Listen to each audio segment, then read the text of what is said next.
always questioning me. If you've missed the LCO's first stage for 2023, we saw an abundance of excitement, action, and drama. With potentially one of the most competitive splits to date, let's look at some key moments from the competition and see how our teams will be challenging for the LCO crown. The Direwolves recruited a 2021 championship winning bot side in Chaz, Pradith, and Decoy, and started their LCO campaign as strong as ever with a 6-1 scoreline, losing only one very winnable match to a surging Pentanet.gg. A strong mid-game and great pick focus enabled this team to find their best success competing in the LCO. Direwolves were one of the biggest surprises of the split because they came in and immediately looked good. Their bot lane has been stable, they've got Lucian Nami highlights left, right and center. Mid has been roaming and team fighting incredibly well. Chaz has some magic when he picks that Akali. But it's the infusion of the tournament winning bot side with Poltron and Zoranus that is clicking immediately and allowing the Direwolves to shine. Wall, but how durable is this Castante? Untouchable! Zoranus is massive. Bliss kicked off their inaugural LCO split with a very slow, shaky, and unsteady start, but have since improved steadily, finding their way to a top 3 finish and beating the likes of Pentanet.gg to earn that placement. Consistency bottom top with a wildcard jungle mid combo gives you plenty of reasons to watch this team as they rise or fall moving forward. Daystar is rank 1 in solo queue with over 60 champions played, a boatload of games played, and on all reports he is a mechanically gifted and extremely smart competitive player. Why Not has been playing a lot of Elise and specifically Rengar into Elise, and has been noted for some of the most creative pathing of all junglers currently in the LCO, and has been an absolute pleasure to watch. There is the flash and power. They go for the kill, they find it. They've got the aggro and live. Why not even get a Pentanet.gg returned to the LCO this year with bolstered ranks and a renewed vigor in their squad, demolishing anyone in their way for the first 2 weeks of play. With Schernfire orchestrating the Symphony of Death alongside Dongi, this is the perfect squad for former Peace Star Violet to reign terror. And create terror they have, having reinvented their philosophy on the game to be all about aggression, bucking the trend of what works domestically to strive for greater success if they make it abroad. You see a lot of aggression from Pentanet.gg and a lot of tower dives. You love to see Shinky is bleeding, blinking, and really praying. Contrary to the holistic playstyle of Pentanet.gg, Violet seems to have reinvented himself as a passive, teamfight oriented AD carry and has really matured and come into his own as a player, making highlight reel after highlight reel in team fights, but not for flashing forwards, instead just for being extremely consistent and always putting out high numbers.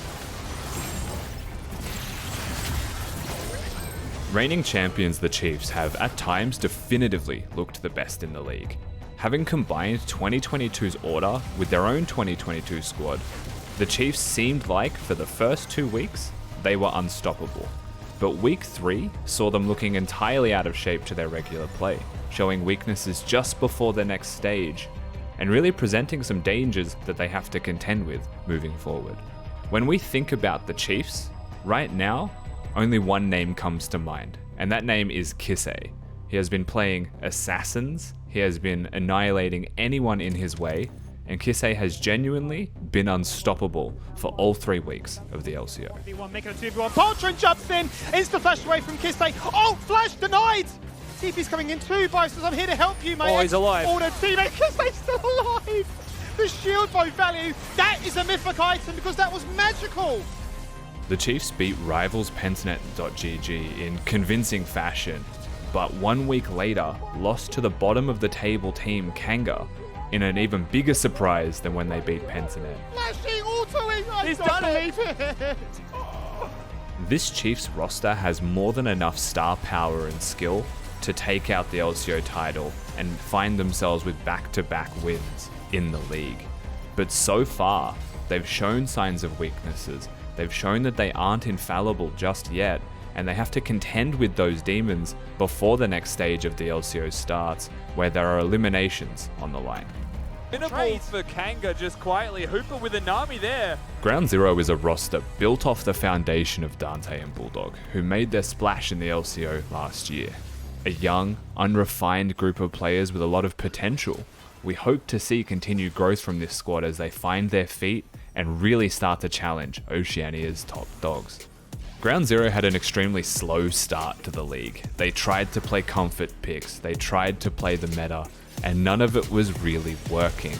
Up until the game where Tron picked Olaf and put on an absolute clinic with highlight after highlight and helped Ground Zero to find themselves and help find their identity and cement their place in the LCO. Into action goes the Olaf, there's the access shot, and he is just a lumberjack. He can do no wrong. It's not going to be a pentakill, but that is a very decisive ace. Ground Zero are a squad that seem to be ramping up, perfectly timed for the second stage of the LCO. Mammoth have had another rough start to the season, but have shown improvements and signs of promise. The addition of Darjung and Akano has definitely made a difference for the side of Mammoth as it complements the bottom lane in Voicin and Trust.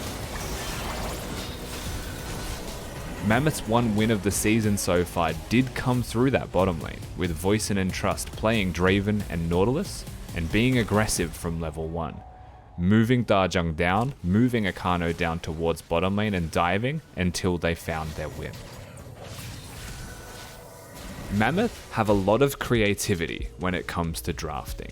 They constantly switch up their champions and constantly try to make things confusing or difficult for their opponents. Other teams in the LCO have found their identity, and that is the one thing Mammoth need to put more effort towards.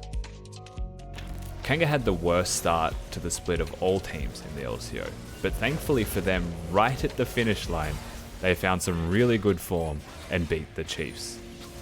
Hooper had his signature Lucian pick, but Mayfan was the highlight reel, having picked the Mumu and going absolutely crazy when it came to team fights. I mean, phenomenal bubble there by Shinky. Ooh, it's another. Punishing his support counterpart, Babbitt just copping a world of Mayfan, damage. let's go. Blue has also cemented his identity as a carry player in top lane, picking champions like Fiora, and has been able to get some solo kills in top lane as well against all opponents of high caliber.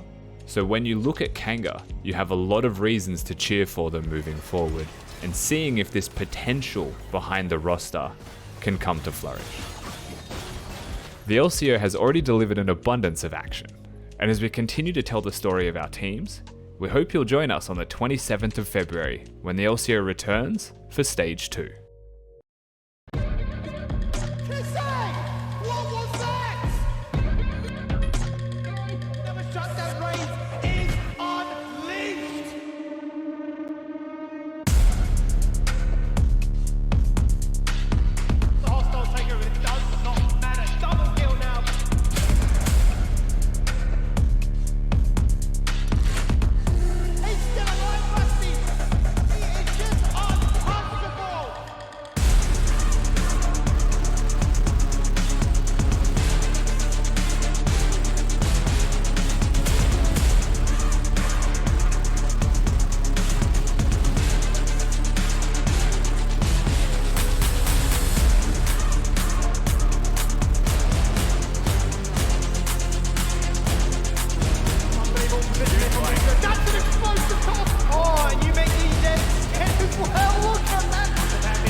Ladies and gentlemen, welcome back to the LCO. We've been away for a few weeks, but we're back for week 4, back for the group stage, and we've been having a whole bunch of fun. Us League of Legends fans here in the studio. We got Kitty, we got myself, we got Skimmy, we got Rusty, and everyone is bloody excited. What have you guys been up to? How you got skulls on your shirt, Rusty? You been up to something crazy? What's going on? Yeah, I've been plundering treasure chests in the ocean back, see what I could find. I've been playing volleyball for 2 weeks, bro. I've been busy, but just with sport. Beautiful, beautiful. Kitty, what about yourself? I've been streaming throughout these 2 weeks, and You of have? course, yeah, I definitely have. And my brain has been infested with a certain Twitch emote. I won't say which one, Oh, you'll probably hear it though. and I'll be hearing it. And I can't get a stop of it. Yeah. Stonks, Kitty Stonks going absolutely crazy as well. But look, Stonks for you guys as well as fans of the LCO are going up. Why? Because DreamHack Melbourne is secured. You know, it's at the end of April, and LCO, it's going to be there on the Saturday, the 29th of April. Exclamation DreamHack in chat if you want to get those tickets. We're all going to be there having a fun time, surely. And hopefully you guys are as well. But look, it's 3 days of action. It's the Friday, Saturday, and the Sunday. You can buy 3-day tickets and, you know, enjoy the whole damn festival. It was great last time. It happened at the end of last year, and I'm sure it's going to be just as fun this time. Absolutely. DreamHack was a whole bunch of fun last time. Wasn't the greatest to be sick during it, but we pushed through and had a very good time. Certainly did. Kitty, did you enjoy DreamHack last time?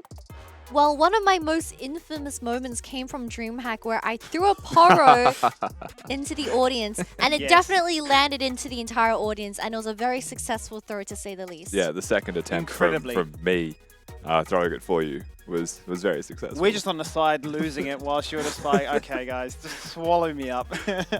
Absolutely insane. Now, look, let's move on with the show. Make sure you get those tickets, of course. If you haven't already, look, I got mine. Hopefully you have yours. But we got LCO fun and action to jump on into. Let's have a look at the standings, where all the teams are currently sitting, or were currently sitting before we move into the group stage. This is what it looks like here at the end of the round robin. We've got Direwolf 6-1 coming in first place. Second place, Team Bliss, who had the head-to-head over PGG. So they're coming in with 5-2, PGG in third.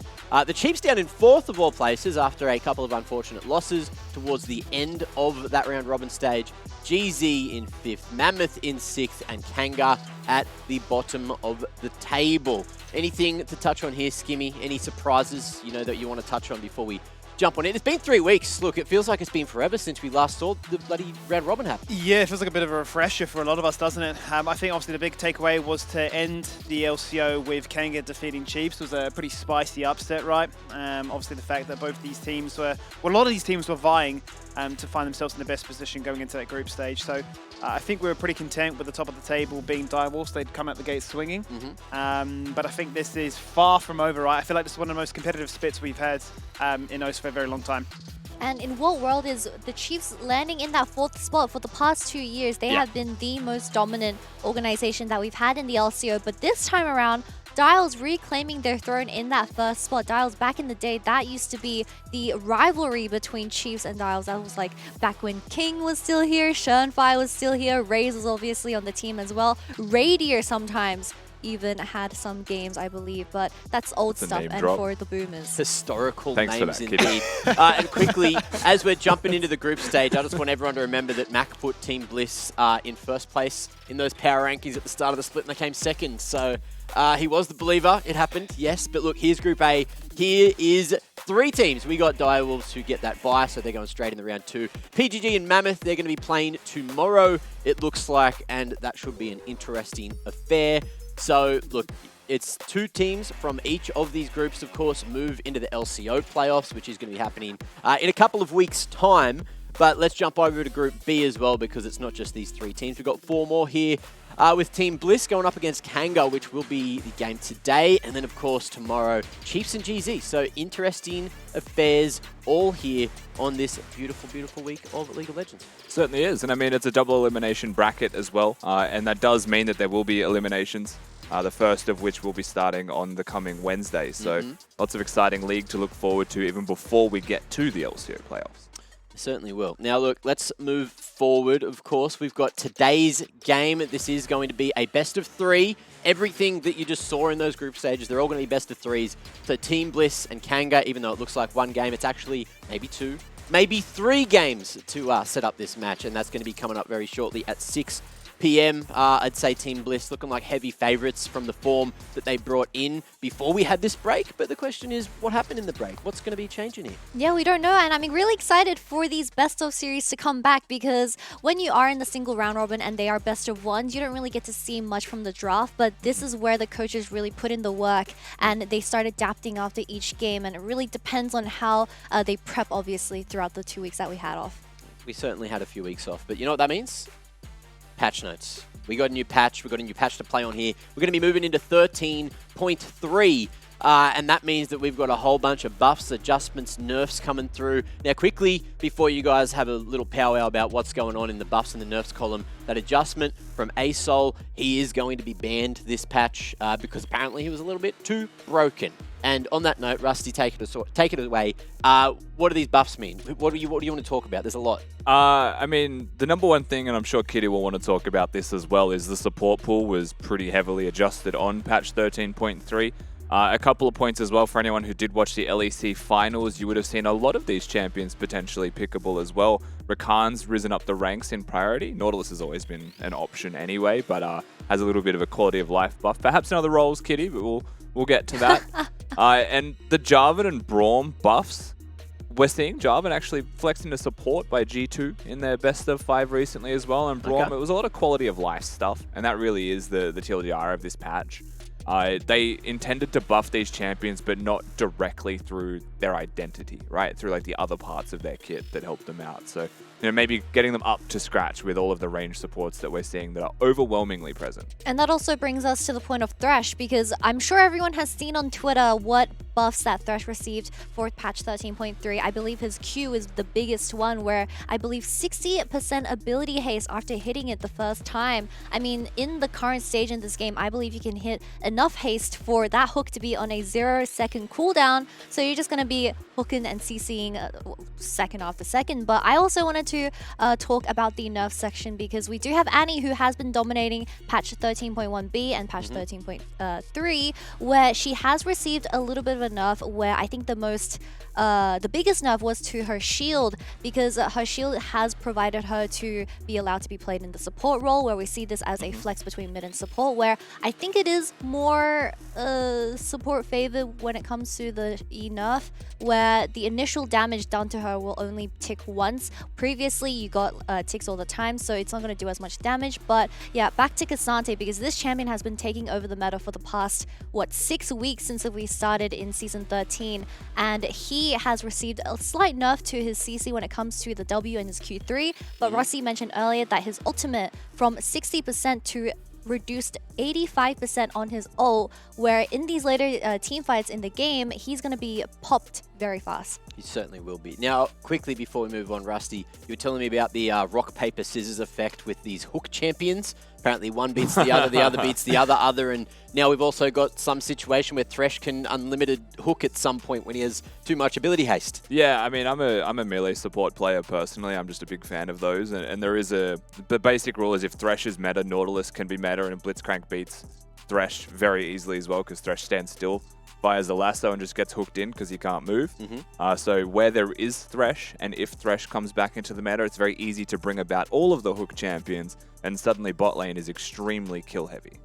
It'll be fun. It'll be a little bit fun. Now, look, let's move into the system changes as well. There was a lot to do with the champs. We might see that. We might not see that. But, of course, we've got a lot of champ selects to get to. But before that, system changes. Now, there's 4 main ones here.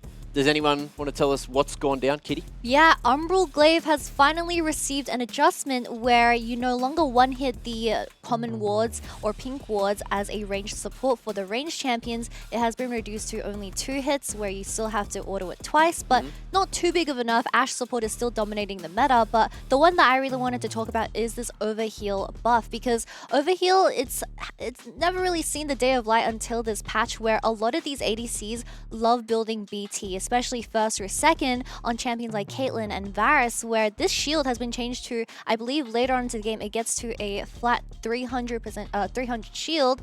And plus, with all the Immortal Shieldbow shields and a BT shield, I mean, I think Assassins should start considering the Serpent's Fang very soon. Hey, love to see something with a bit of lethality coming back. Could change up the meta. Radiant Virtue and Tenacity adjustments, though. Rusty, Skimmy, either one of you want to tell me about those? Well, the Radiant Virtue one's the big one for me, right? Insanely broken item, very overpowered for such a long time. Everybody just blind building it, right? Jungle, and even laners for the most part too. But this one's been toned down, right, in terms of more expensive. You've lost all that ability haste, which meant that you were just a CC bot with a lot of ability haste for the whole team. Longer cooldown on when that heal is coming out, right? Slightly offset by the fact that you'll gain a little bit of extra max HP, but yeah, the tournament of healing and just sort of the utility it provided, it's not going to be that go-to. There's a lot more flexibility for, you know, the return of things like Sunfire and so on. I have realized the priority for Sejuani has dropped down a little bit. A lot of teams have been preferring Wukong over Sejuani, where in the jungle meta, it has changed more into who gets Wukong and who gets Vi. Still a little bit stale, but yeah, unfortunately, Zeri is still alive and well off on her own, even though Yumi's been nerfed to the ground. Okay, well, I hope that one works out. And also, those tenacity changes, the adjustments, it just gets nerfs and you can't stack it as well, right? That's essentially Yeah, what it means. TLDR is it's not scaling as well with stacking multiple tenacity options. Still good, but yeah, not as. Not as good in the long run. But that means people get stunned for longer and it's more fun. Either way, something else that's fun is from the fans. We've been away for 3 weeks. You've been away for 3 weeks. Quickly tell me what you've been doing, but also, do you have any ranked superstitions? Hashtag LCO on the Twitter sphere, please. You can also add LCO as well if you feel like you're not being heard. But fortunately, look, we got a lot of time to put in between these games today. So we'll have a quick look at some submissions. Who do we have? And what are your ranked superstitions? Yes, I almost said stupidstitions. I don't know why. Caffeinated QT, my new pink gaming chair is cursed. I'm burning sage over it before I even touch rain. Why? How did it become cursed in the first place is my big question. I'm going to say got the new chair, set the chair up, got a lot of losses in a row, and has deemed the chair the fault. Which is very valid. Sure. Because that might be what has changed, right? Just change a couple of There things. are pro Maybe- players out there that'll wear different socks. Yeah. And they're like, the socks were the problem. I heard a thing where What is this someone mental was trying to play, gymnastics? someone wasn't allowed to wear like Crocs on stage and they had to like delay a game. Yeah. That was a thing. Yeah, Someone yeah. only. Anyway, look, we got one more to have a quick look at. LCS. Crazy superstitions all across everywhere. We got Davo Erlo. Forget black cats and walking under ladders. Silver is cursed. Like, just as like playing in it, because like I agree, but that's what everyone says at every rank, right? I wouldn't bloody know, but I haven't been silver. Well, is your ranked cursed? Your first bloody ranked game, you said you got put with all the GM players. Is that cursed? Or is that lucky? I think playing my first ranked game of the season and having LCO players in it was a bit cursed. It's hard to get placed when every game is fighting for your life. But look, I'd rather have that than not have that if I had to choose. Or is it just not as easy to get placed? It's just harder to get placed higher. Yeah. of And course. eventually you'll get a placement and still have to climb. Like I'm sitting there at Plat 2 right now playing in GM lobbies, just looking like an odd Your like mama's black better than sheep. mine, Jesus. Well, look, that's been wonderful, but of course we've got a game to talk about. We've got these two teams. Let's talk about Bliss first, because they're coming in that second position from the round robin stage, and I'm keen to see what they're bringing to the table today. No changes in terms of the lineup. We got Daystar, Limas, Benvi, Whynot, and Lived, and these 5 individuals have found their feet just when they needed to. Yeah, really surprising turn from Team Bliss. They are currently on a 4-game win streak, and they even took a game away from PGG in a very dominant fashion. So the things that I'm looking out for is that they have a really fast-paced early game. They love picking champions like the Elise and Renekton for that top side. However, I think if Whynot isn't able to generate that early tempo that they so desperately need, then Team Bliss looks a little bit lost, and that's kind of how they lost in the first few weeks. Yeah, I think there's a big recipe for Bliss where they want to get the early leads so that they can play the signature style that they've kind of built for themselves. I'm not sure exactly how they go if they are at a deficit from their early game, because there was a couple of games Benvi had like a 0-6 Heimerdinger angle, and that's kind of like playing from behind, trying to make things happen, kind of compounded negatively for them. So they want those early leads. They certainly will, but so do Kanga, and they haven't really found too many early leads, but at least it's not just best of one territory. They have a few games today to try to get everything working. Of course, look, we sung Hooper's praises for a while. They finally managed to get a big win at the end of that round robin stage. Hooper was hard on himself. Everyone, Rusty in particular, shared that story to, celebrate your wins, and that was, taken well by the community. Hopefully Hooper's learned a thing or two, taken the 3 weeks to chill out, and now they've got a big game. They certainly do, right? I mean, at first it felt very much like Phyto and a dream, because he was really trying to drag the team across the finishing line, but we've seen moments of pure magic from Blue individually, so we know that they're, mechanically gifted enough I think the biggest thing that I took away, especially from their game against the Chiefs, is that ease of execution really is their mainstay. They don't overcomplicate things, they don't get in their heads a little bit too much about finding the ideal counter picks for just a matchup in isolation. They seem to do pretty well. I think they're big, very, very big, in fact, on double scaling. They like to play it. Sometimes they've even gone triple scaling. But I think you're going to tend to see the likes of Blue on a a Fiora, a Jack, something along those lines, right? Wanting to scale alongside, your classic Fido champ or, all these scaling late game mages. If they have the aggression in the bot lane and if Mayfarn is proactive, I think they certainly have the tools to try and really bring it to Bliss in the early game where they certainly excel. The only thing I'm worried about is if they're going to be playing scaling, right? You're looking at Team Bliss who just get first bloods or give first bloods really early on in the game, try to fight early, and if they just take too much priority, then there's not a lot of space for Kanga to grow in. You have to play really well to be able to play multiple scaling champions and get through an early game, even if not, slightly ahead. Often you would set the goalpost at, like, if you're Kanga, get 4k gold deficit maximum to scale into the game. But yeah. I don't know if that's what I'd want to see from Kanga, right? Bliss, they have just shown how mechanically gifted they are as well. I think you need to have some strong lanes and some strong counters. Yeah, definitely two very opposite playstyles coming into this first best of 3 series, where we have seen a lot of things from Hooper, especially in the previous meta. I believe he was an Aphelios and Zeri enthusiast, and he was playing those champions in those teamfights extremely well. But when it does come to the other side of the map, where you have Blue and Fido this time around for the Kanga roster, I think, like Skimmy was saying, you really need to stabilize the early game with Mayfarn and Shinky. I was going to say Skimmy for a second. I can play. You can play, yeah. Sure. Just sub in, lock in that Stable Nautilus, gamer. get the tempo in there, and just allow Blue on something like the Fiora to really take over the game with that magic. Facts. Absolute facts. Bars, yeah. Bars. Fire. Bars. 100. That's what we love, Danny. Now, look, but of course, this one's going to be pretty important because if you lose, you still have one more opportunity down in that lower bracket. For Kanga, that could be pretty dangerous because, the likes of... Wait, no, what bracket's this? This is Group B. So they will be playing, theoretically... Chiefs for Ground Zero. GZ. Sorry, my brain's still getting there. We've had this holiday. I'm still catching on up. But look, theoretically, they got GZ because PGG, you wouldn't expect them to lose against GZ. Maybe with league and predictions. But look, on paper, that's sort of where they are in the standings. And up here, look, TB, they've still got a long road ahead of them if they do continue through the upper bracket. But if Kanga managed to pull an upset win today, then you're going up against, you'd expect it to be Pentanet. That's not where you want to be. No, I mean... You don't want to lose either, but it's going to be tough versing PGG, right? So Yeah, they're...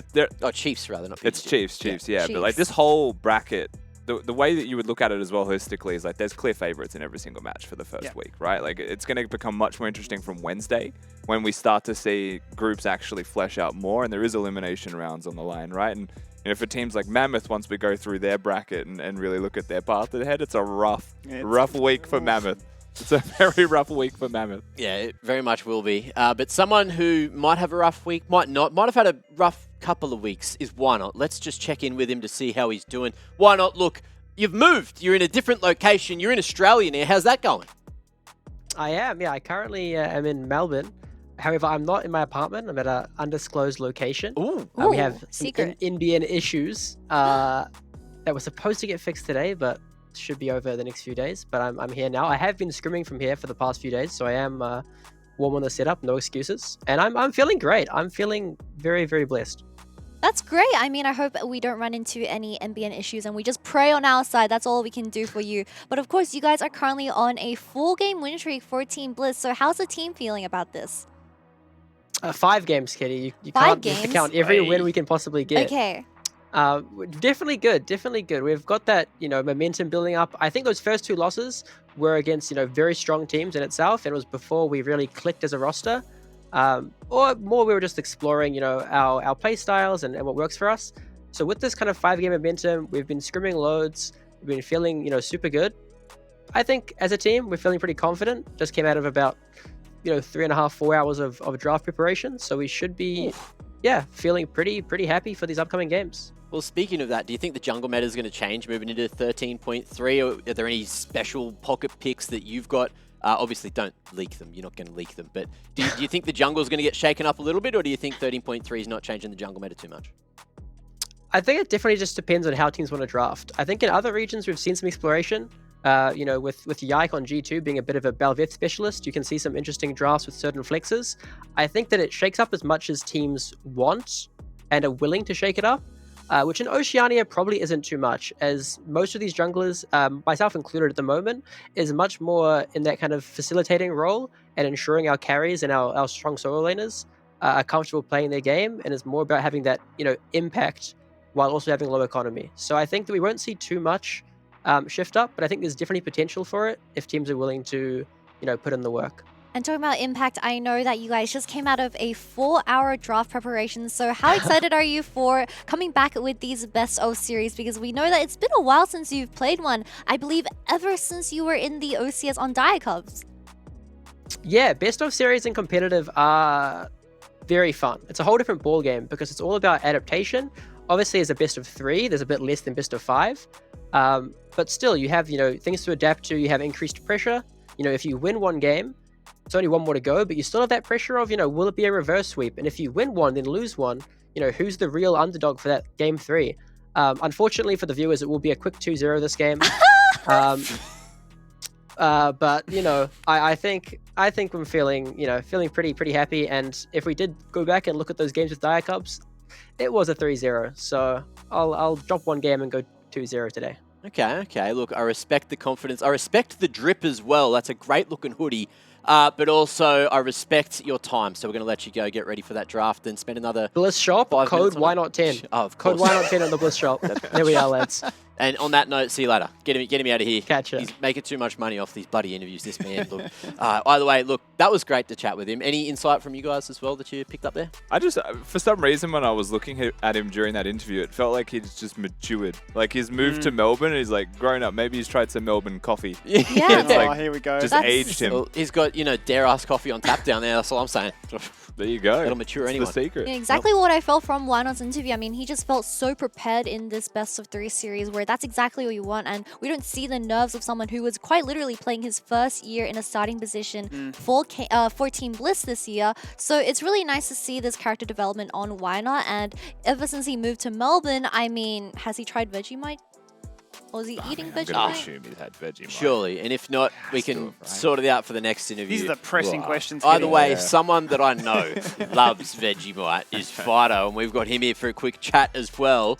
Vegemite, rate it 1 out of 10. Or rate it out of 10 is what I meant to say.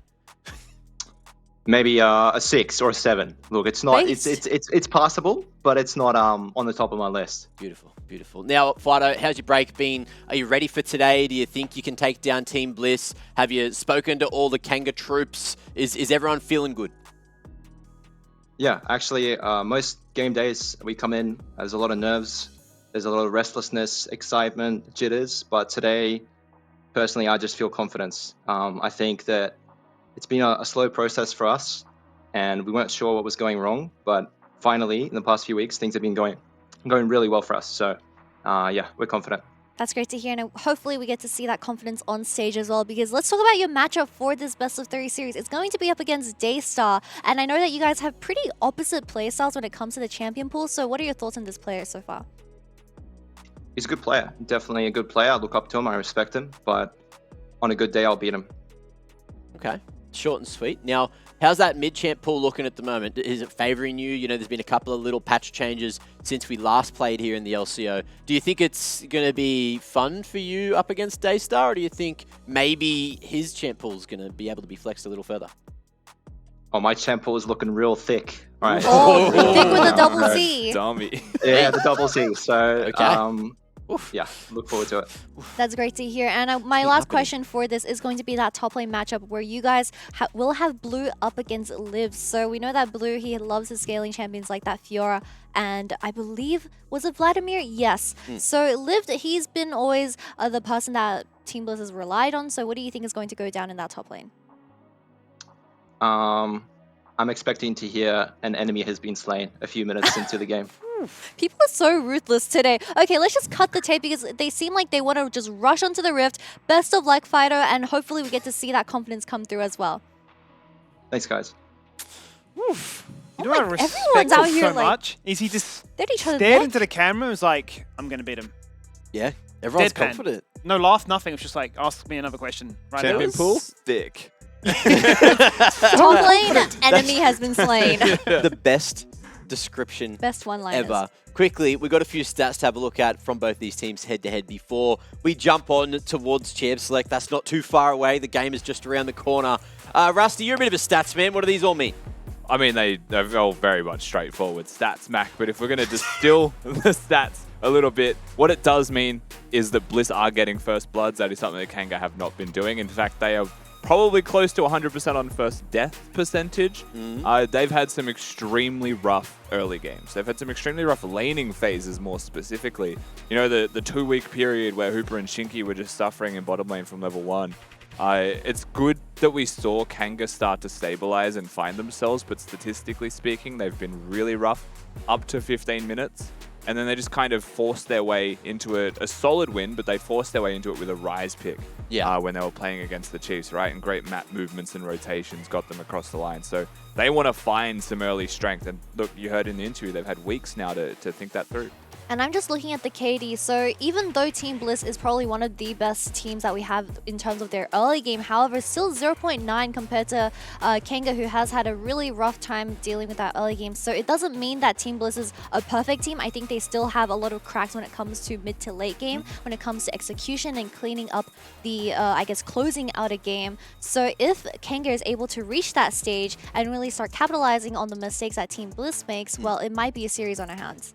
Certainly will be. And look, we have, of course, side select to have a quick look at who's going where. I believe it's Bliss picking that red side, so they're going to save that counter pick for themselves. Maybe they think that's where the meta's laying at the moment. Maybe they're just going to try to set Daystar up for success against Phyto's thick champ pool. I don't mind that at all if that were to be the case, right? Because Daystar's played a unique champion every single game so far, showcased that he can literally play anything.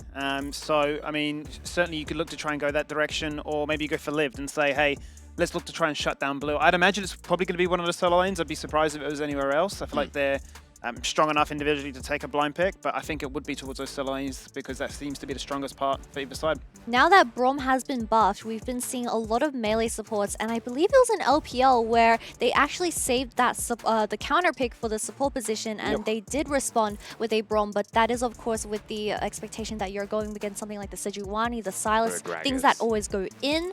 So it really depends on the draft, but it is still viable. But what goes in must come out. And look, someone's going to come out on top. But I need you to tell me who that is, of course. It's their fan vote time. Twitch points, put them up there somewhere on one of the two teams. And you get to do it at least 2 times, if not 3 times today. You get to do it for each game. Win yourself a couple of cheeky channel points. And we can tell you who thinks which way this one's going. Who thinks which way? Who thinks which way? Who thinks which way? Great English. Big job, man. Beautiful English. Prediction time. We're all on the same page here on the first page. I'm the only one with a score, so I'm winning. Understood. That's great. Kitty Skimmy, unfortunately, you don't have a score, which means you can't win. So I will win regardless. You're 14 wins behind. I can already guess what Rusty's going. He's going Team Bliss because we have 2 guys wearing pink on the couch. So it's just the overall Team Bliss win for tonight. Yeah, Skimmy didn't get the memo, unfortunately. That's cool, guys. Do they have a slogan? Is it Bliss Up? Yeah, it is Bliss Up. Bliss up? It's like Bless Up. Yes. Makes sense, yeah. Surely. And if not, What's well, the Kanga Esports slogan, Rusty? Next question. the Kangang, isn't it? Oh, that one. Yeah. Yeah. Yeah. That is officially what it is. Yeah. That is the official one. You got it. Yep. You pass. I certainly have. What are you Now, look, giggling about, Rusty? Nothing. That brings us one step closer to Champ Select. Do you think there is going to be any world where we get to see some kind of sneaky pocket picks coming through, or do you think they're all going to be saved for Game 2?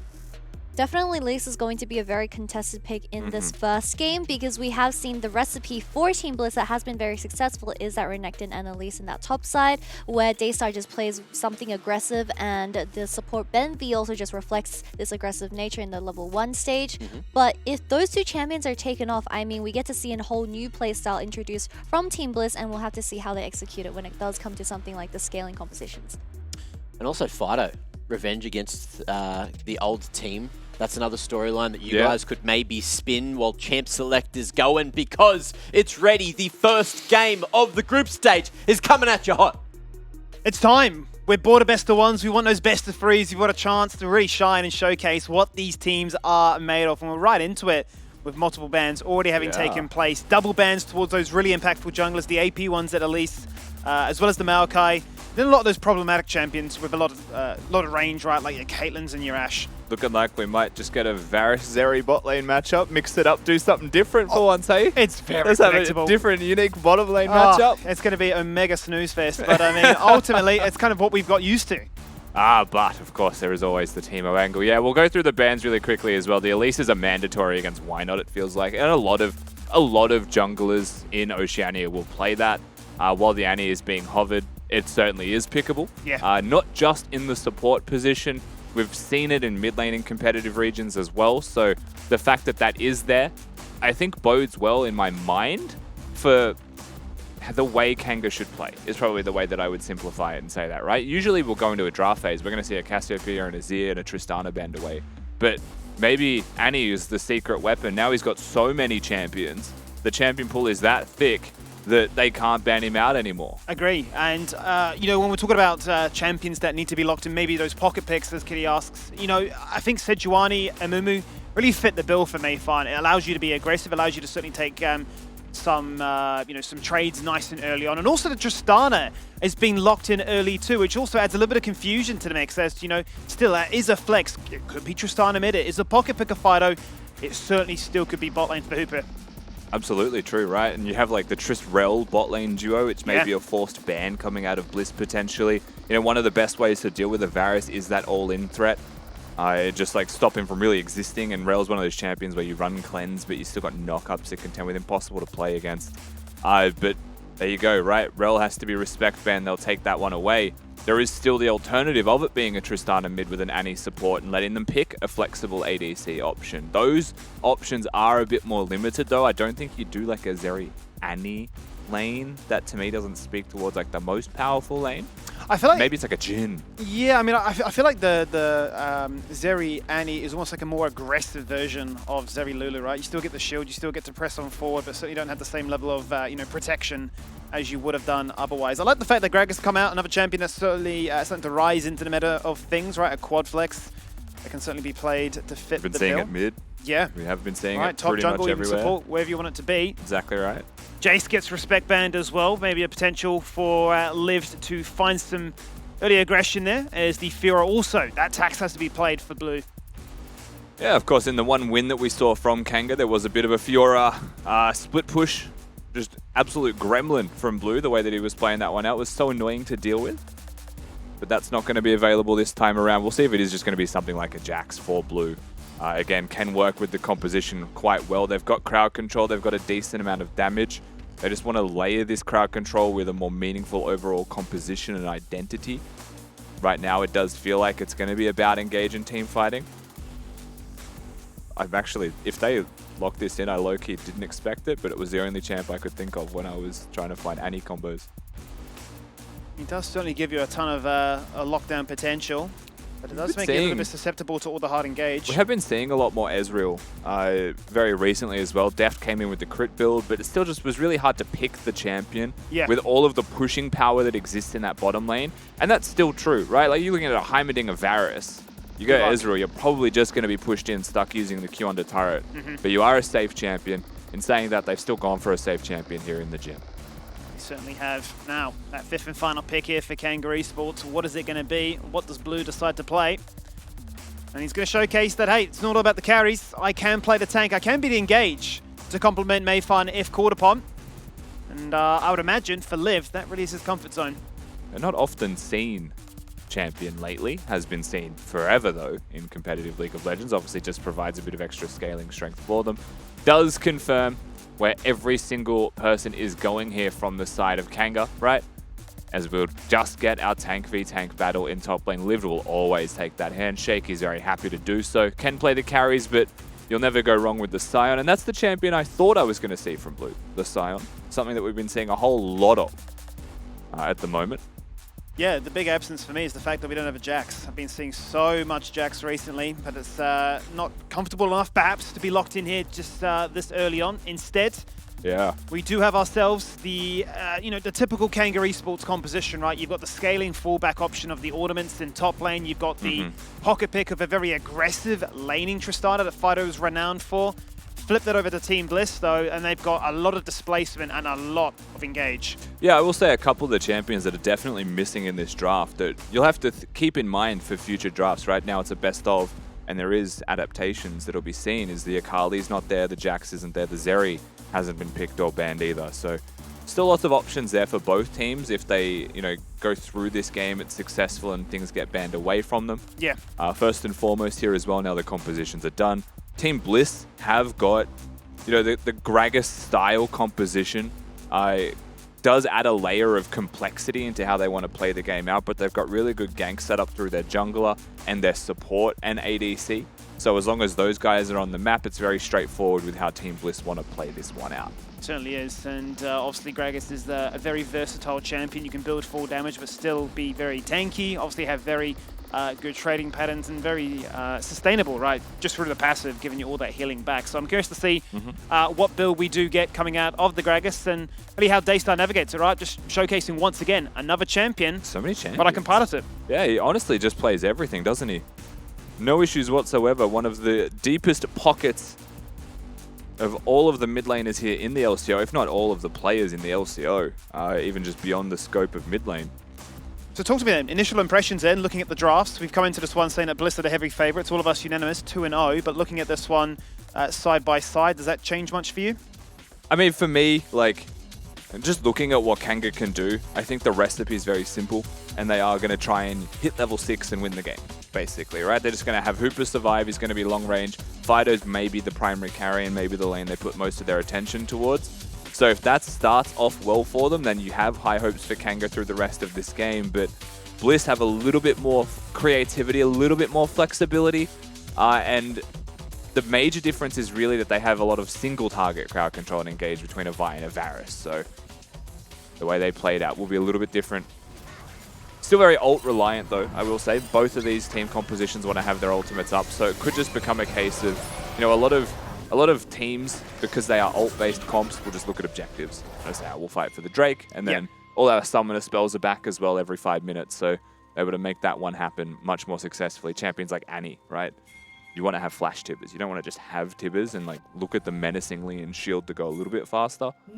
And I wonder, to that point you raise, right, if we are, postured for a very ult-reliant and summoner-utilizing game that could potentially favor Kanga, who have been, as we saw before going into this, their stats have not been the most flattering given the run they've had to this point, but they haven't had the biggest focus towards things like the Dragon or the Herald. That has all been about Bliss. That has been what's allowed them to have this strong affinity towards early game.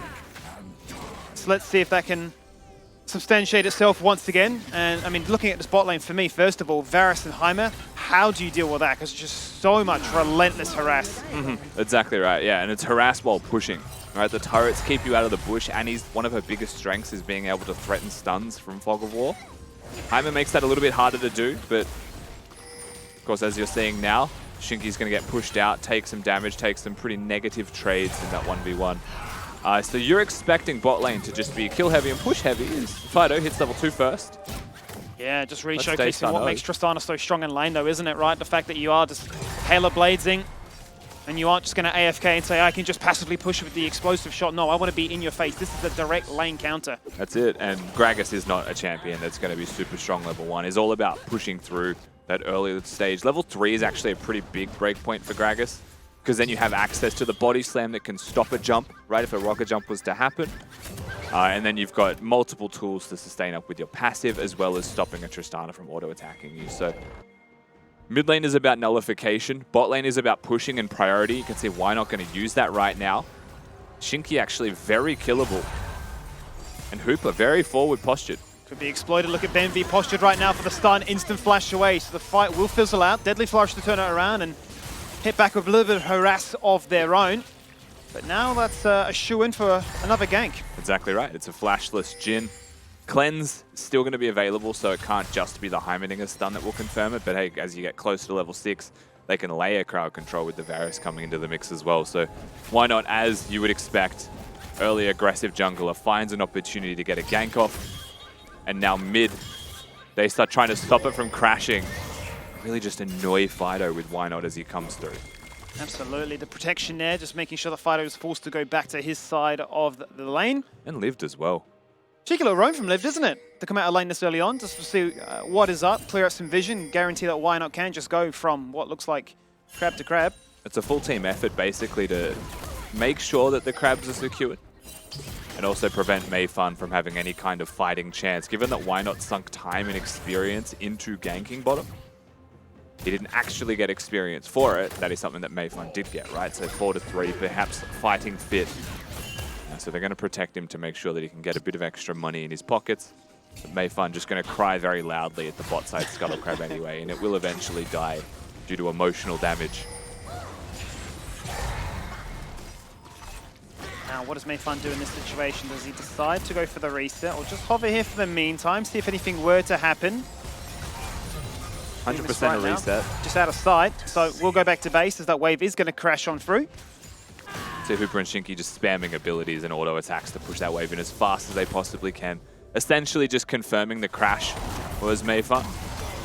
As top lane, our first look in at this skimmy, it will just be tanks fighting each other. There's always a chance you get a kill early, but the more time that passes in this lane, the less likely that those kills are going to come across. And the more difficult it is for a jungle gank to actually be successful. Early chance, but no actual conversion. Speaking of those junglers, Why Not did just manage to walk in to that side of the jungle, still away the Gromp, and then force a reset back with Mayfun clearing up that vision. Yeah, you are certainly seeing those two top laners just farming up as many of those grasp stacks as they can to become an absolute weapon as the game goes by. Just waiting for that moment, and as you say, quite rightly, I feel like level 6 is going to be that moment, but still trading patterns like this can still flourish. The body slam is going to look to try and retaliate in a pretty good fashion. Why Not is here. I don't know if that was worth it for Fido. If you don't win those trades outright against the Gragas, he's just going to sustain up with that passive. And right now, Fido feels pressured to have Mayfun, pressured enough to have Mayfun come in here to crash the wave. Just to make sure that he's okay. And honestly, Daystar ticking 6 on this may still go for an ultimate. Certainly could. Why Not still lurking in the shadows, wondering what could happen here. You do one rogue auto attack, you get turret aggro, explosive cast comes out and it's lights out from there. Not going to be that case just yet though, as they might just look to utilize the priority now to go towards that very first dragon. And Mayfun, I'm pretty sure, is just... he's trying. But really he's about hovering mid lane. Drake's just gone. Just not really finding anywhere to be, anything to do, and really struggling to find some kind of movement on the map that helps his team out. Now, the simple recipe is still waiting until level 6, ultimately, right? You've got an Annie and a Jhin to gank for in bottom lane. So that's where all of your sights will be set towards. It's just in the interim, and Mumu's one of those really awkward champions sometimes. You just can't do much. You can farm Raptor camps like an absolute fiend, but the rest of the time you're just kind of chilling until you have that ultimate there.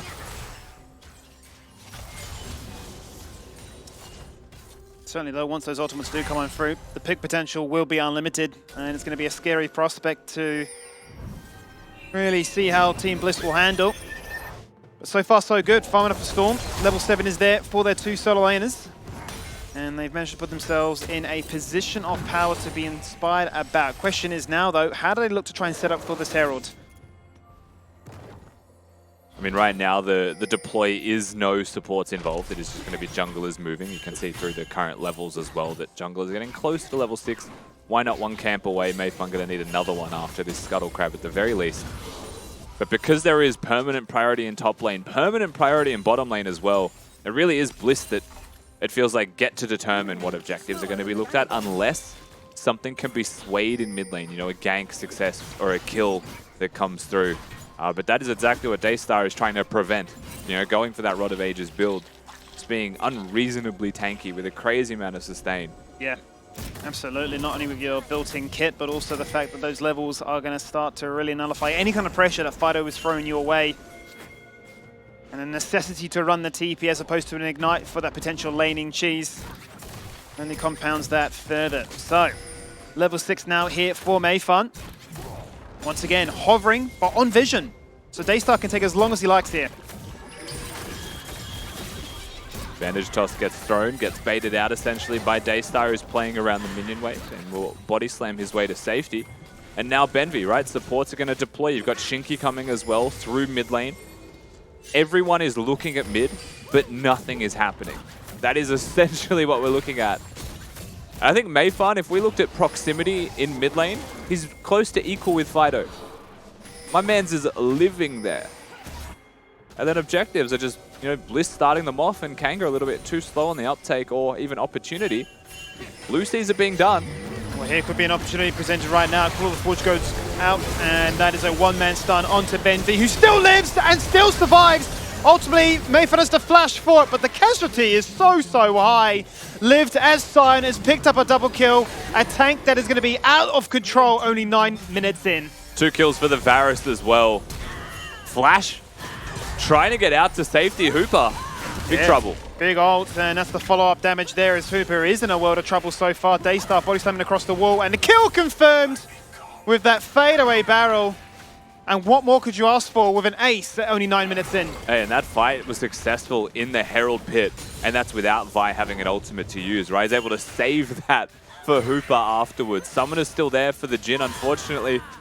Didn't find his angle to use, and there might have been ways that he gets out with his life, but when all's said and done, he's just like the little bit on top on what was already such a successful fight. Blue comes in, tries to sound the horn, he's already half HP. They use everything to lock down a Heimerdinger, and they don't even have lethal damage, so Mayfan has to flash ult and try and lock down that single target. Meanwhile, a huge Sion Q, a huge Gragas ultimate, and Lived and Daystar just hold the fort down for the rest of the team.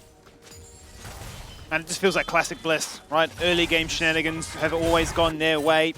Their strength to now find themselves first Dragon, first Herald, first major bit of gold lead too. Up by 2.5k. We said the magic number might be 4k if you're playing for a scaling composition. And there certainly is an abundance of that once again. But it's about stabilizing now and finding more than just one kill. So out goes the curtain. That is a 2-man Tipper stun. There's 1, there's 2. Can we find a third? Retaliation is good. Why not finds it back?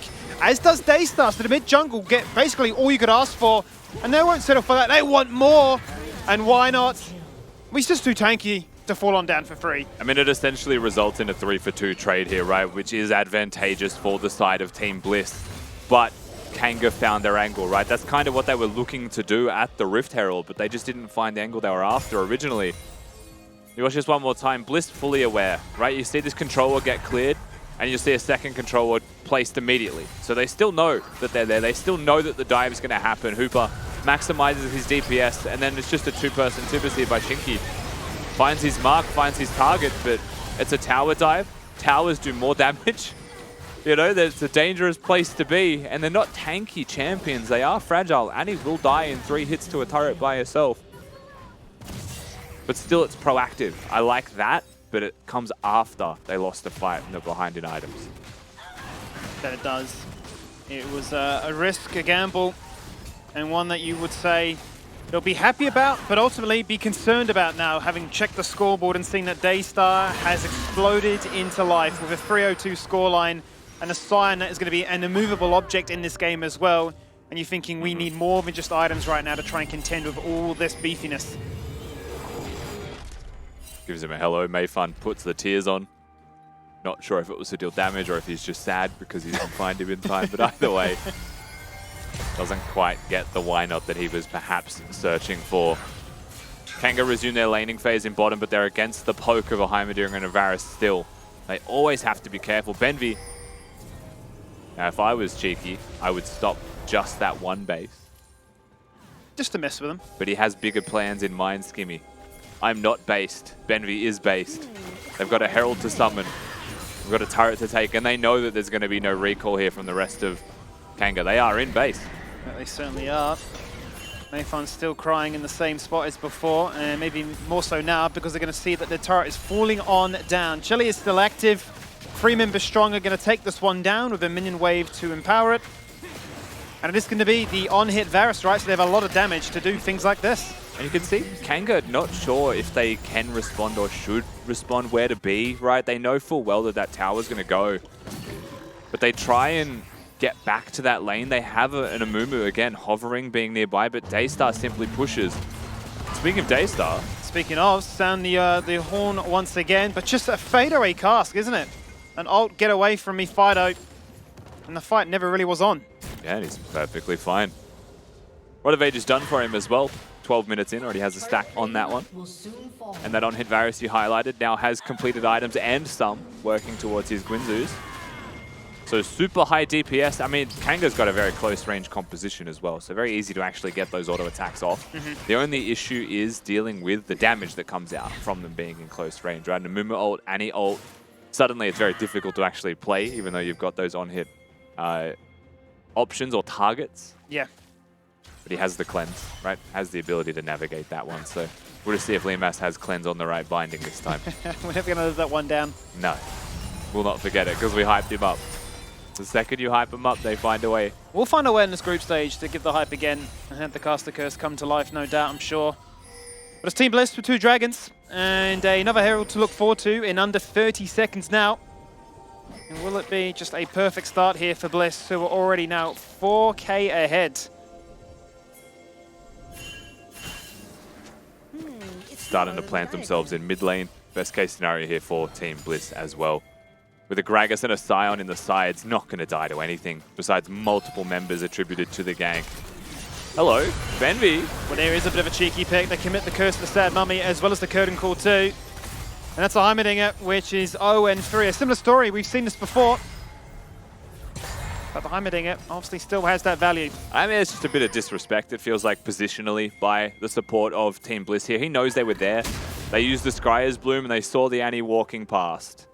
And then all it takes is him to remain in that area. The jungler comes along, Mayfun finds the target, and they get themselves another kill. It's a 2-1 Jhin. But Bliss, essentially against the flow, having lost their support, still feeling confident enough to take on the major objective that they were really after anyway. Certainly are, and doesn't really look like there's a window in here for Kanga. Nobody in the area, nobody considering it. 2 Heralds, 2 Drakes to the name. Everything you need to give yourself that late game condition, but also that early game injection of gold, which has proved to be devastating from CS leads to XP leads to just raw item strength. Yeah, overall, you'd say it is total domination. Everything on the map towards objectives belongs to them. It starts to lend themselves to a very successful mid-game spike with how much control of the map they're able to garner. That Herald ideally breaks the mid lane outer as well. Wouldn't be surprised to see Scion push his wave, move towards mid. They've got a Drake to play for as well. The fact that Scion is on the bottom side of the map. Daystar, of course, does have the luxury of a teleport, but so Liv now wants to reassess himself, perhaps get some power before the objectives are considered. And Kanga do have a comp that want to fight at those objectives. They do have an Annie and a Mumu that want to layer those ults together and try and get Bliss while they are congested. Well, let's see what the thought process is, whether or not they feel comfortable enough or willing to entertain the idea of contesting this 3rd dragon spawn or leaving it to chance and saying that you can have your soul point, but the 4th one is the one that really truly matters. Mayfun, aka Midfun, is the jungler for Kanga. Believe it or not. Reinventing the mid-jungle dynamic, isn't it? Teleport going to be used here as well, and it's just Daystar getting into the mix, wants to be here early. Herald summoned as well, Skimmy, so they're going to try and have a 2-pronged attack here, but the ultimate goal looking like it's going to be the Drake. First things first, though, clear out this Herald. Limas is going to start up the Dragon with lifesteal, so not going to take too much damage in the process, but Kanga are locked in mid. Now, can they find a way to walk themselves into this river, to get vision, to get an idea of how they can contest this one? They've missed the Call of the Forge God, lived on the flank with the biggest Colossal Smash and ready to go. But it doesn't matter right now. Blue's down to 50%, Mayfun can't find the avenue, and that is just a free Dragon again. Yeah, they just quite simply can't get in, right? They've been pushed into a small corridor, and Hooper tries to find a different angle, but finds Liv standing there charging a Q at him, and he's lucky he's able to get out without having to use anything, not even a Gale Force. But Bliss had their sights set firmly on the key objective, not the fight with it. They were just keeping them busy. A Gragas ultimate was used as well by Daystar to make sure that the Call of the Forge God could not find the R2. And they're able to just disperse the crowd.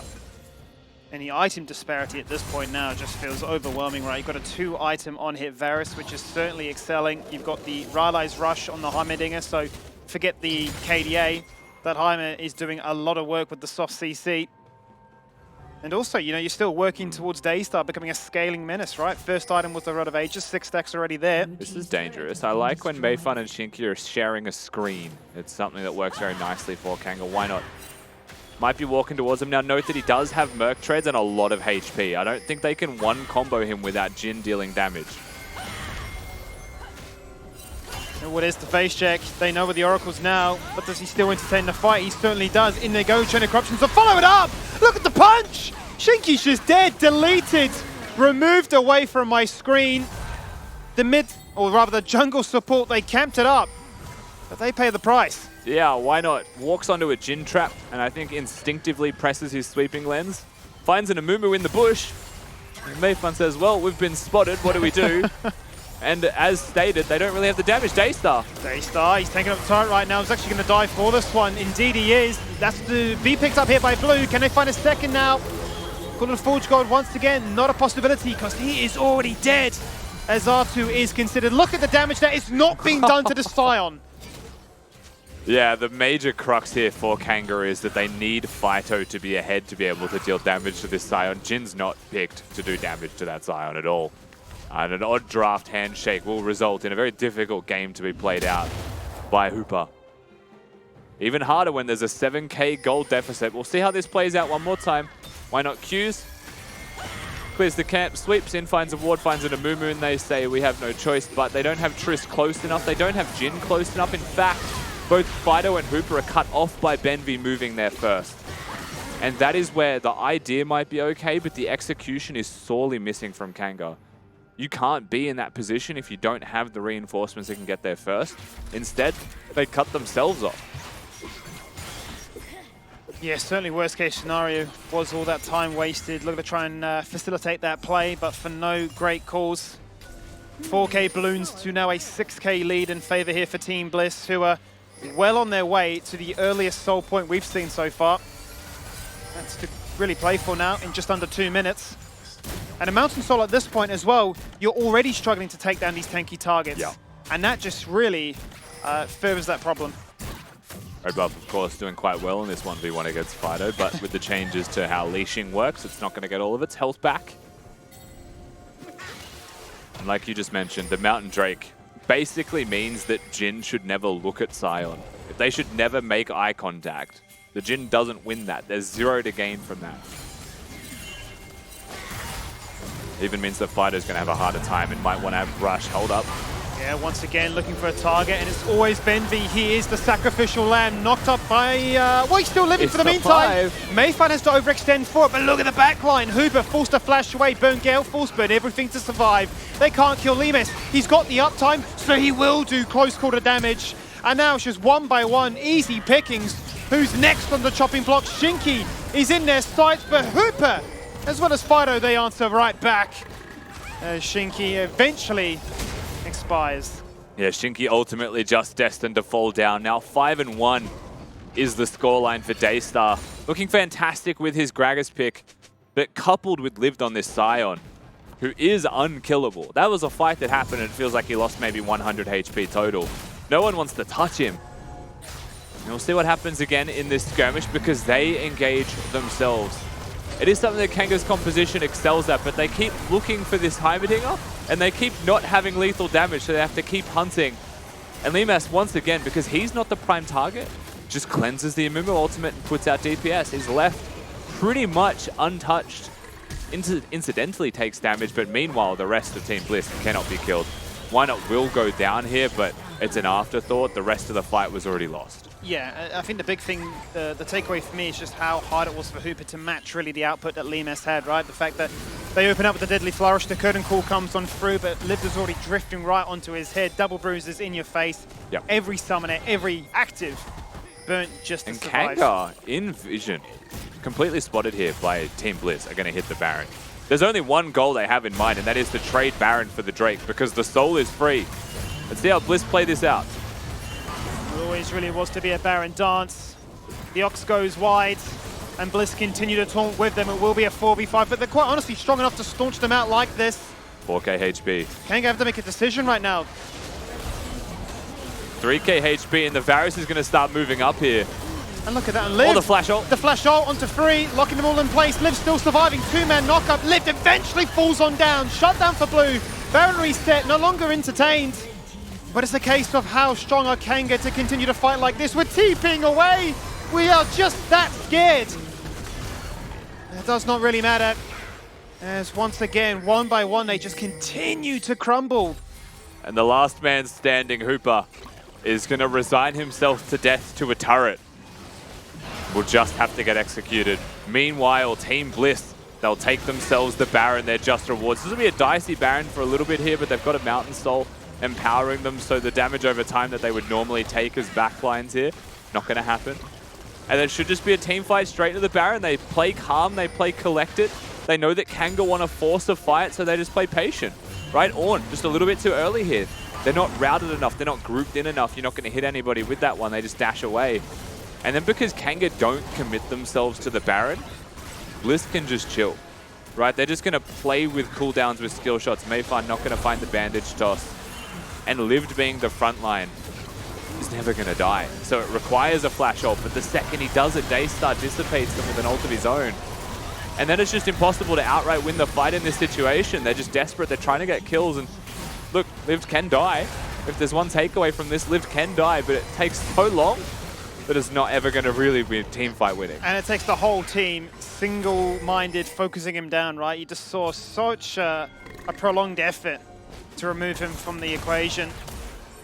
But I think as you touch on, right, a bit of indecision as to, well, what are we doing here? It was a 4v5, but didn't want to take the gamble of flipping that Baron. And I feel like you honestly have to at this point, because you're now very close to a 10k deficit.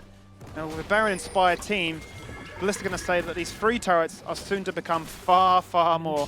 The major plus that we can say so far, though, from Kanga is while this game hasn't gone well for them, you're seeing them play the way they want to play their composition, right? They are looking for those engages, even if it's not successful, because they've got a recipe, they're sticking to it. That is a big plus that can lend positively in the rest of this series, right? It is a best of 3, remember? But so far in this game, Bliss just very casual in the way they're playing this out. Very blasé, just playing their game, pushing their lanes, finding those team fights that Kanga are presenting to them when they try and find them themselves. So, no inhibitors taken at this stage, just looking for the perfect completion, if you will, of taking out all these outers, working towards a complete sacrifice of the inners as well. And then really forcing Kanga to really turtle inside their walls as Lived here is going to say nice ultimate, but my one's just a little bit better. Completely immunes that with the unstoppable frames. Yep, hits the note button. Not even sure he needed to do that in reality, but will happily trade ult for ult when they're using everything on him. Meanwhile, the rest of his team just able to push out, vacuum those waves up, and like you mentioned, Skimmy, we're getting pretty much a tutorial victory here by Team Bliss in the way they want to play this one out. Slow and steady, no mistakes from here on out.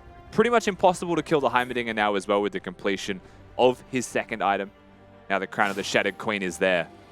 If it's an all-in engage comp and he can't flash tip as the Heimerdinger anymore, it'll be for 100 damage. Yeah. Cleanse is there for Limas as well, but currently no flash, so there is still a target on his head, and I feel like that's the only window that they have is the next, minute and a half to try and make a play, try and take out the gold leader and most fed person. Well, that is the big thing, right? There is a lot of objective gold, or bounty gold rather, from the objectives as well as these champion kills, if it can just be found. Easier said than done though, because if you walk outside your base, you just get preyed upon like this. That's a flash away, but they're coming for you, Hooper. He doesn't have anywhere else to go. Surrounded by 4 bodies, and off down at the bottom, it's Daystar entertaining 2. You can't go anywhere right now, locked inside your base. You are just once again crumbling on through. Fido rocks up to the fight, realizes, what do I do? Outranged and outmatched. Just an absolute brick wall standing in front of Fido. No way to get auto attacks off, no way to participate in what is already a lost cause. And the rest of this game may just crumble alongside it as the Scion ults to kill the Nexus. That it certainly is. We're onto those Nexus turrets. We want to end the game right here and right now, deny any possibility of an Elder or a Baron flip. A comprehensive victory here from Team Bliss. 9 turrets to 0 and a 15k gold lead to boot. Very clean-cut 28-minute victory here by them, and just another day in the office is basically what it feels like for them. Solid game overall, really nothing to fault from them, and I think while we're exploring what Bliss are doing, they're sticking to the meta, right? They are bringing in new things like the Gragas mid, but red side, Daystar, you'll get who knows what. Yep. He can play everything. and it's just shown another champion in the repertoire. Certainly has, and I feel you go into that one and it really fits the bill of what has made these teams so strong to really kickstart their campaign this year, Mac. It's a case of early game aggression versus the late game scaling. Yeah. If Bliss aren't handled, then they just get away with it. There was just a lot going on that game, but Bliss's draft just seems to be that little bit stronger, or at least the execution, right? It felt like even from the get-go, you had Why Not there on the Vire, just ganking bottom, just setting them up for success, and from there it was just, uphill. Today is really just a Monday filled with one-liners. I liked what you said. Mayfarn, more like Midfarn, because he was just consistently hovering for Fighter and getting nothing pretty much done in that early game. And I have a lot of things to say about this composition. So we did see that Kanga banning out the Elise and the enemy banning out Maokai does mean the AP champions in that jungle role is very narrowed. So they decided to opt into the Amumu with Tristana alongside it. But I think Amumu acting as your sole AP is really, really rough to rely on when you could be playing something like the Gragas that can also be flexed to mid and top lane, which also acts wonderfully as that solo AP, which is exactly what you're trying to look for. It also denies that counter pick, which Desa has introduced in this game. But yeah, just Vi and champions like the Varus going over to Team Bliss where Sion's also in their pockets, they just have so much damage and tankiness where you respond with the Jhin, but double AD damage, and this goes back to having no AP at all. The enemy's just going to build armor, and you're going to do absolutely no team fights specifically to live on the Sion. And these team fights, I mean, everyone was there. I believe Lima's even came late. There was just nothing dying. Yeah, it was one of those things where, look, Fido in that interview said that his champ pool was thick, but unfortunately he summoned some thickness in the opponents. Look, just too much to get past there. And if you happen to look at the damage that Gragas just did so much, the amount of times I saw him just drop a perfect barrel and just get insta-burst damage, whoa.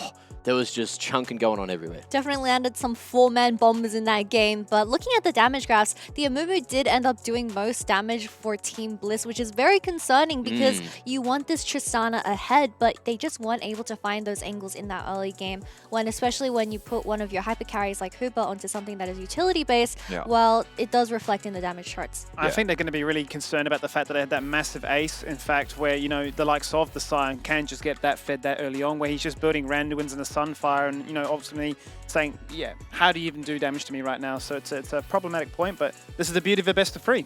I think this is the perfect game to introduce something that can deal with the Sion in the side lane, because this is a champion that is weak against champions like the Gwen, the Fiora, and that's exactly what Blue was really good at, but instead you respond with the Ornn, which isn't his best champion, and you just want to go, I guess, Fridge up against Fridge. But Sion, there's a reason why he is the best top tank right now. Blue loves the Fiora, right? Yep. I think he likes Fiora Did that more get than banned? anything else. It did. The Fiora got banned, but I okay. also, I think in reality, if I was to change that draft at all, it would have been Wukong Gwen as jungle and top laner. Okay. Because then I think you have more tank killing and general damage in your composition. Where I think what Kanga went for was that they had too many cooks in the playing tanks and engaging basket. And then their opponents pick the tank and they're like, well, I'm done. Our strategy's dead. We can't kill them. Yeah, it's just an interesting meta. You said you didn't really like that Jhin pick either? No, the Jhin was just doing absolutely no damage up against the Sion. We even saw that he went the Gale Force. I believe in some instances it is okay to go Kraken on Jhin. We have seen Kraken PD into Rapid Fire where it does shred down the tanks of the enemy team. This instance he could have gone LDR second or third. But yeah, there was just absolutely no damage from the bottom lane of Kanga, where we also saw the Annie firstly introduced into... is this the first time we've seen Annie? I believe it is. Would be, yeah. Yes, so this is the first time we've ever seen Annie support, and I think a huge reason why it is very strong is because of that level 1 stun. So you need to be creative. You have an Amumu, just go in, send it, and just outplay them by outminding them. Hey, outminding them, huh? Isn't that a strat? Look, you guys, you've had some time to send in a couple of from the fans as well. So let's see what superstitions you've been brewing up at home in Twitch chat around the grounds. Sorry. Well, Melk said no. Truly a valued member of the community. Yeah. With lots to say, Mr. Amelg. His intro's one word as well as his answers. What a man. Just no. Oh. Just no. No. Can you repeat that? Amel told me I can't. Oh, okay. Well, look, sorry. Yeah, Oh, all just went right. completely. There's some extra lore. Maybe that's an Amel only word. Either way, look, you guys can read into that, or you could just let it be. Either way, let's jump on into another tweet. Let's see how this one goes. If you guys saw the daggers that Kitty shot at me when I asked her to say no as well, it was like, whew, it hurt. JB, what's up? If your jungle smites first camp after being leashed, you're losing. That's interesting. No, because you get so many now. You're losing. Wait, does it mean first camp? I As in think, like the yeah, buff? so you're leashing red at level 1 Yep. for your jungler, and you've already got it down to 700 HP because you're such a good bottom lane. You really care about your jungler, and then he smites it at 600 anyway. Like, what's the point? Smite the next camp. Like, we made this for you. Like, if you're going to smite the camp, don't make us leash. Yeah, if you're going Krugs, look, that big Krug, that needs a little whacking. That's Let smite's us going start in straight on lane. that one. Huh? That's all I'm saying. I like that one from All JB. I'm gonna say is that jungle is the easiest role because it's literally PvE, and that reflects onto why they smite the first buff. Come on, guys, hear it's that, linking junglers? up. I've been playing You hear that, MMOs. junglers? I've been playing RPGs. That's why I'm a jungler. It makes sense. It makes sense. We've got one more to have a quick look at as well. Let's see who it is. It's Lavina. Why not, Stan? If the day of the week ends in day, I do not queue up. Hey, that's smart. That's smart, hey? I bet you she's got a really strong mental too. You would. Yeah. I mean, it goes without saying, right? Yep. No queuing up, no issues. There's no superstitions needed. Probably Respect. real happy life, huh? Wouldn't that be nice? Oh, I wish I could, stay away I from love the queue playing button. League. Is that a controversial opinion? I enjoy playing League. But I think people love does to it hate make it. you happy, or do you enjoy it for the sense of, competitive funness? Look, I enjoy winning League. I don't enjoy losing League. Yeah. But maybe Rossi's, he can take both No, I sides. think the game's just genuinely fun. Like, I feel like at this point it's a controversial take to say that because everyone just likes to not That's a bash. be positive. Rusty, don't you know esports aren't fun, and I'm not going to let My you bad, have my any bad, more man. fun. I'm going to go have some fun myself during the break, and after that we got the second game of the day, second game of this series in this best of 3. Team Bliss, can they take it 2-0? Find out right after this. Blue Seas are being done. Well, here could be an opportunity presented right now. Call of the Forge goes out, and that is a one-man stun onto Ben V, who still lives and still survives. Ultimately, Mayfan has to flash for it, but the casualty is so high. Lived as Stein has picked up a double kill. A tank that is going to be out of control, only 9 minutes in. Oh, because here's my problem, okay? Okay, put Maximize and Skimmy at S, okay? Okay, straight off the bat, just put them in S, because, okay, Max, I'm always gonna rate my boy, and, Skimmy is just, for me, a brother from another mother type shit, and, you don't know what he's gonna say next, and that's the funniest part. Then Maximize, yeah, he's a king. So, that's it. Okay, has Carbon been on the broadcast? Okay, he counts, but I'll put him in D. Okay, not like any personal vendetta, but he has to be D. Maybe I'll pull him up to C, but he ain't going any higher than C. Okay.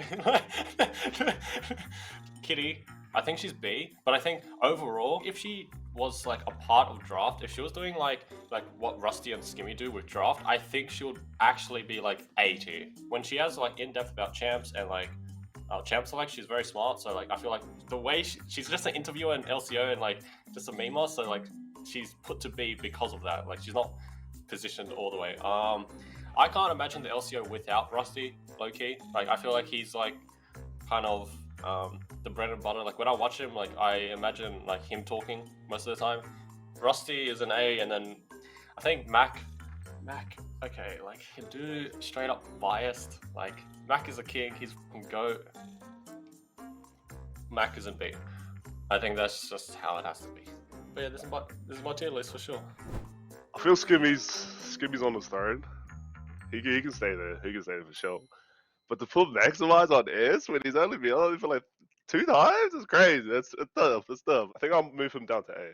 The audacity for Bayern to put Max in S is crazy. No offense, Max, but I love you and shit. But shit, that's crazy.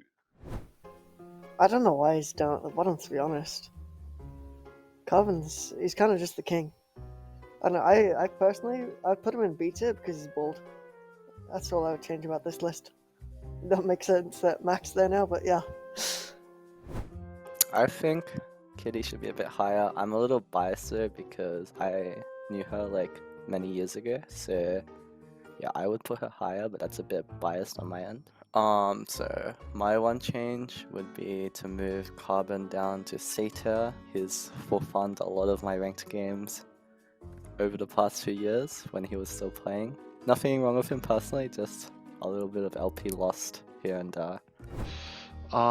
Taking a quick look at this list, Skibby being STR, hard agree. He said a lot of good things about me. He's a really nice guy. Loved meeting him IRL as well. I think definitely Mac deserves to be higher. He should definitely be at least 80 on the same tier with everyone else. I think I'll just swap Mac and Maximize. I think Mac's great addition to this cast. He's always really funny, engaging the audience. So yeah, if I had to make one change. This is our current tier list?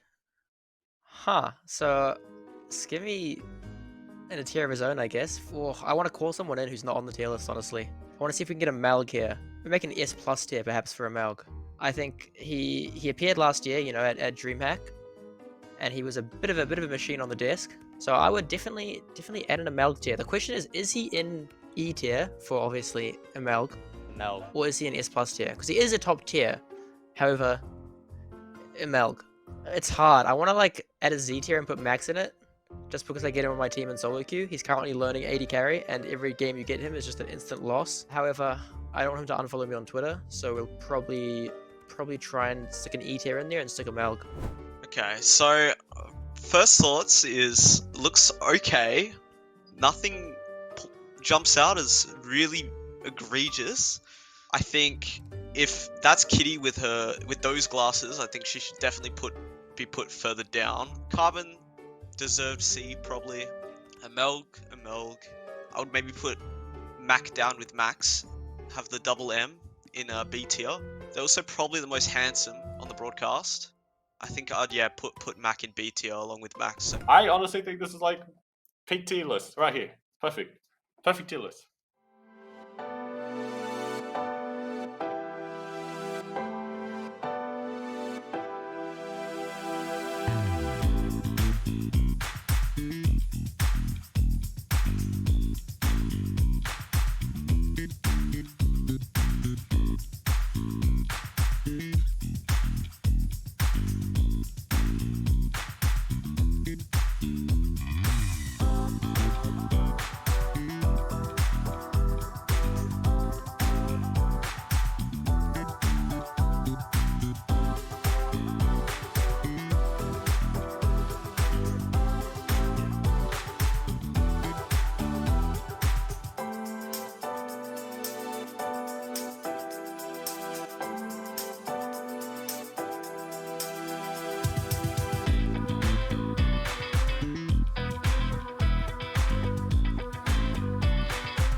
Ladies and gentlemen, welcome back to the LCO. We're about to jump into game 2 of this first series of the day, but before we do, Benvi, get out of it, huh?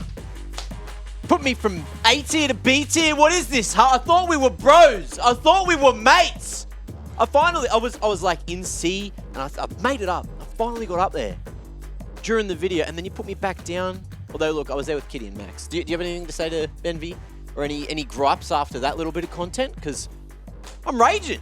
Look, your name might be MacMate, but you and Benvi definitely aren't mates. No, not at all, not at all. Not Either your way, MacMate.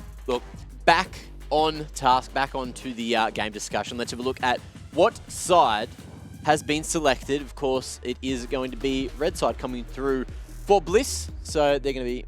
Oh, Bliss? Kanga. Surely it's Kanga choose. Kanga picked blue. I just got confirmation. It was, Kanga lost, so they got to choose their side, and they're staying on blue. So that's exactly what's going on. They're going for first pick. Do you think they're going to put Prio on maybe a different lane, maybe change things up? What do you think Fido said to the boys going into Game 2? I was pretty surprised because we have put so much emphasis on the solo laners of Kanga, where going red would just provide that extra counter pick for the solo lanes, but obviously they've decided to opt into blue once again, where we saw them first pick the Annie support. Although it does get to be flexed towards that mid lane, I think putting Fido on something that is going to handicap him onto something that's more utility is probably not the play, so that is always going to go towards support. Mac is obviously drinking some very good dare, and I think... Do you want to see a trick? I don't know, do I? Do we want to say yes to that? See? See, it's empty. Huh? You Yep, want to see how to get unlimited there? Okay. Yeah, okay. Shake it up. Just shake it up a little bit. Oh, was that? Huh? It's full. It's full again. It's bloody full. Huh? Isn't that crazy? Look, unlimited dare. You could get one too if you had one of these. I'll just have some more. By the way, Dare, fan vote time. Get your points in. Let us know how you think this one's going to go. All those Bliss tippers, of course, got themselves a couple of extra Twitch points, and I'm sure they're all very happy about that. Kitty, sorry, I interrupted your very interesting point because I had to show some magic. Yeah, show you guys. that was quite literally magic. Magic Mac. Yep. Magic Mike meets Mac? Is that what has happened? What? Is that the crossover we need? Is it the crossover Magic we Mac. deserve? I've been hitting the gym. Huh? No. Magic Mike Mac. Interesting. A little bit sus. Carry on. really set Skimmy off here. Yeah, he's in his own world. He's at the hard moment. stuck on Magic Mac. I know. I'm vibing. Bliss up. Maybe I don't that's a know. segment Do I wanna for move on? DreamHack. Huh? Yeah, I don't know. Mac just. Oh, the halftime show. Magic Mac. Is that what I'm DreamHack? Magic Mac and Dream. Yes. The LCO halftime show performed by Mac May himself. Oh my god, the potential. By the way, I'm going to figure out where I'll be these your backup buttons go. dancer, Mac. Because it is time for Champ Select. You guys don't get to see the show.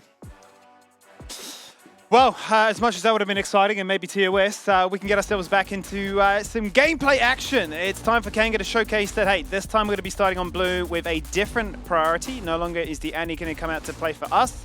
It's going to be the vibe, but maybe it comes out for Bliss instead. Yeah, vibe priority does stand to reason with an Elise and a Maokai taken off the board already, right? So definitely one of the best in-slot junglers remaining. With the Caitlyn and the Ashe taken away as well, we're still looking at probably a Varus for Bliss. However, with this Annie locked in, we have to ask the question on, does Daystar play it? Is it flexible for them as well? Or is it just going to be Benby locking that one down? And the obvious fourth choice of a Sejuani in the jungle role exists, and then there's just a Wukong after that, God forbid we go down that far. Jungle's never really changing. I like this, however, Skimmy. This is a good adaptation. This does feel a lot more, Kanga-esque, right? We've seen Blue play Jace before, seemed very at ease up with it, and obviously locking in the Gragas as well, given the fact that Tristana has been banned going into game number 2, has certainly forced their hand. So what do Bliss play to complement this? Obviously you want some melee solo laners, and Lived has been very adept when it's come to playing the Renekton. So I suppose really now if you're Kanga, you're looking at bans towards the mid lane in particular, things like your Sylas, your Azir, perhaps even your Akali, just to make sure that this mid jungle for Bliss isn't going to be terrifying. And not knowing exactly where that Annie is going to go does still leave options, I feel like, for Bliss in the support pool. If you're able to have a mid Annie and then go for like a Braum support, is always going to be value into Gragas. So just something to keep in mind as we'll go through our 4-5 ban phase here. Kanga, it feels like, in theory, that composition is mad flexible, right? The Jace can go mid, the Gragas can go mid, Gragas can go support or top lane. So they've just got mixed damage solo laners, and they get to kind of pick and choose which one they want into the Renekton, which to no one's surprise, it should be noted, Lived is playing this Renekton. I think he's played it 3 times, has a 100% win rate on it. This will be the 4th time that he plays it in, I think, the last 6 games. So is a big fan of the Croc, but it's not going to be an Elise with it this time around. No, but still, obviously, you've got the Sejuani passive to make sure that you do have that guaranteed CC and a lot of upfront damage. The response from Bliss is to remove the supports and take away a Nautilus as well as a Karma, having seen that Kanga have not locked in anything. The Aurelia has been removed. Now, we know that Daystar's played this already, but instead of banning another champion for that mid lane, they're actually going to still respect that the likes of Zeri, Varus are still up for grabs. Yeah, still plenty of ADC options that do exist. I mean, you can go for something like the Ezreal depending on the matchup. There is still Xayah Rakan, right, that are just going to be a duo that are potentially pickable at all times, but we're going to go for the Vladimir here. Does know both solo laners, right? You do know it is going to be a Jace or a Gragas, and I think we've seen, I'm trying to remember if it was the Chiefs that played it. It was Topoon that loves playing Phase Rush. You can go Ignite or Ghost Vladimir top lane. Yes. Into certain matchups, and I feel like if it's a Gragas top, you could actually flex the Vladimir to that lane and just have a free lane, so to speak, right? You both just sustain through. We'll see where they choose to put it, if it is going to be in Daystar's hands, and if that means it's just mid lane. Yeah, that'd be quite exciting to get the Vladimir back into action again. The Aphelios. It's come back out to play, hasn't it? It's been a long time since we've seen good old Aphelios, but it has been Hooper's staple for such a long time, especially when he made his debut last year with Order. Combine that with the Tahm Kench as well, and you've got yourself a lot of protection to make sure you don't fall vulnerable to all this hard CC, which was obviously a big worry in their first game, right, as the Jhin. He was very, very dive heavy. But the final pick is going to be the Draven, an absolute staple of Limus's champion pool. And that with an Annie, I mean, that looks terrifying. Yeah, that is a tough lane to deal with no matter who you are. It seems like Shinky has gone the Tahm Kench pathway here. So in terms of being able to support your ADC, you don't get to do too much of that early as a TK anymore, right? You're more of an offensive support up until the point that you have the ultimate there, which is a massive shield, you know, is a massive piece of utility. It means that a Sejuani ult and an Annie ult can't just be coupled onto him if Shinky's positioned perfectly to protect the person that they are targeting. But you got to get through that laning phase. You got to get through that heavy damage laning phase. You've got scaling in mid lane as well. It looks like Daystar's going to be playing this matchup as stated, right? The sustain off and high kill threat everywhere. This is honestly paradise for why not. Bar the mid matchup, so much kill threat inside lanes. Absolutely. Really has a field day entering any of these lanes to try and affect a lot of these volatile matchups. And I'm especially excited for the bot lane because we've not seen the likes of Tahm Kench Aphelios in a hot minute. Obviously, the Draven is always a treat. We always sung Limus's praises about this when he first made his entrance into the LCO as well. And in fact, now see, you know, the Annie, shoes on the other foot, right? We saw it from Shinky game one. Chance to see what Bendy can do on it as well. He's been fairly proficient on these enchanters in recent weeks gone by. So looking at these two, lineups, which one really springs to mind for you and sort of what qualities? First and foremost, I'm really excited to see Hooper back on the Aphelios just because that is such a staple for him. But the wild card of not having seen much Annie Draven gameplay, knowing that it's going to be aggressive, and I always strongly enjoy Vladimir gameplay for the late game team fights is going to be a big thing that I'm looking at for Team Bliss. So I'm a fan of their composition. And I think that the early game laning phase, we've seen success from them so many times in the past 4, is going to be a very big factor for them getting advantages in this game. And for Kanga, I feel like they have a lot of pressure on their bottom lane. They really want Hooper to get to those team fights, get those items, and a Gragas can nullify, can be AP, can be high damage at scales for sure, but the Jace pick as well. We've seen 1v9s from the LCK. We've seen 1v9s in the LPL, even losing game states. Jace can do so much damage. Yeah, I've seen Jace's, be 0-6 and still be relevant, still do top damage. It's a bonkers champion, to say the least. That. Yeah, well, he certainly has, right? It's certainly been in their wheelhouse. That game lives rent-free in my mind, perma. Like, I can still tell you it was Topoon's Malphite that he was versing. Solo killed? Yeah. Yep.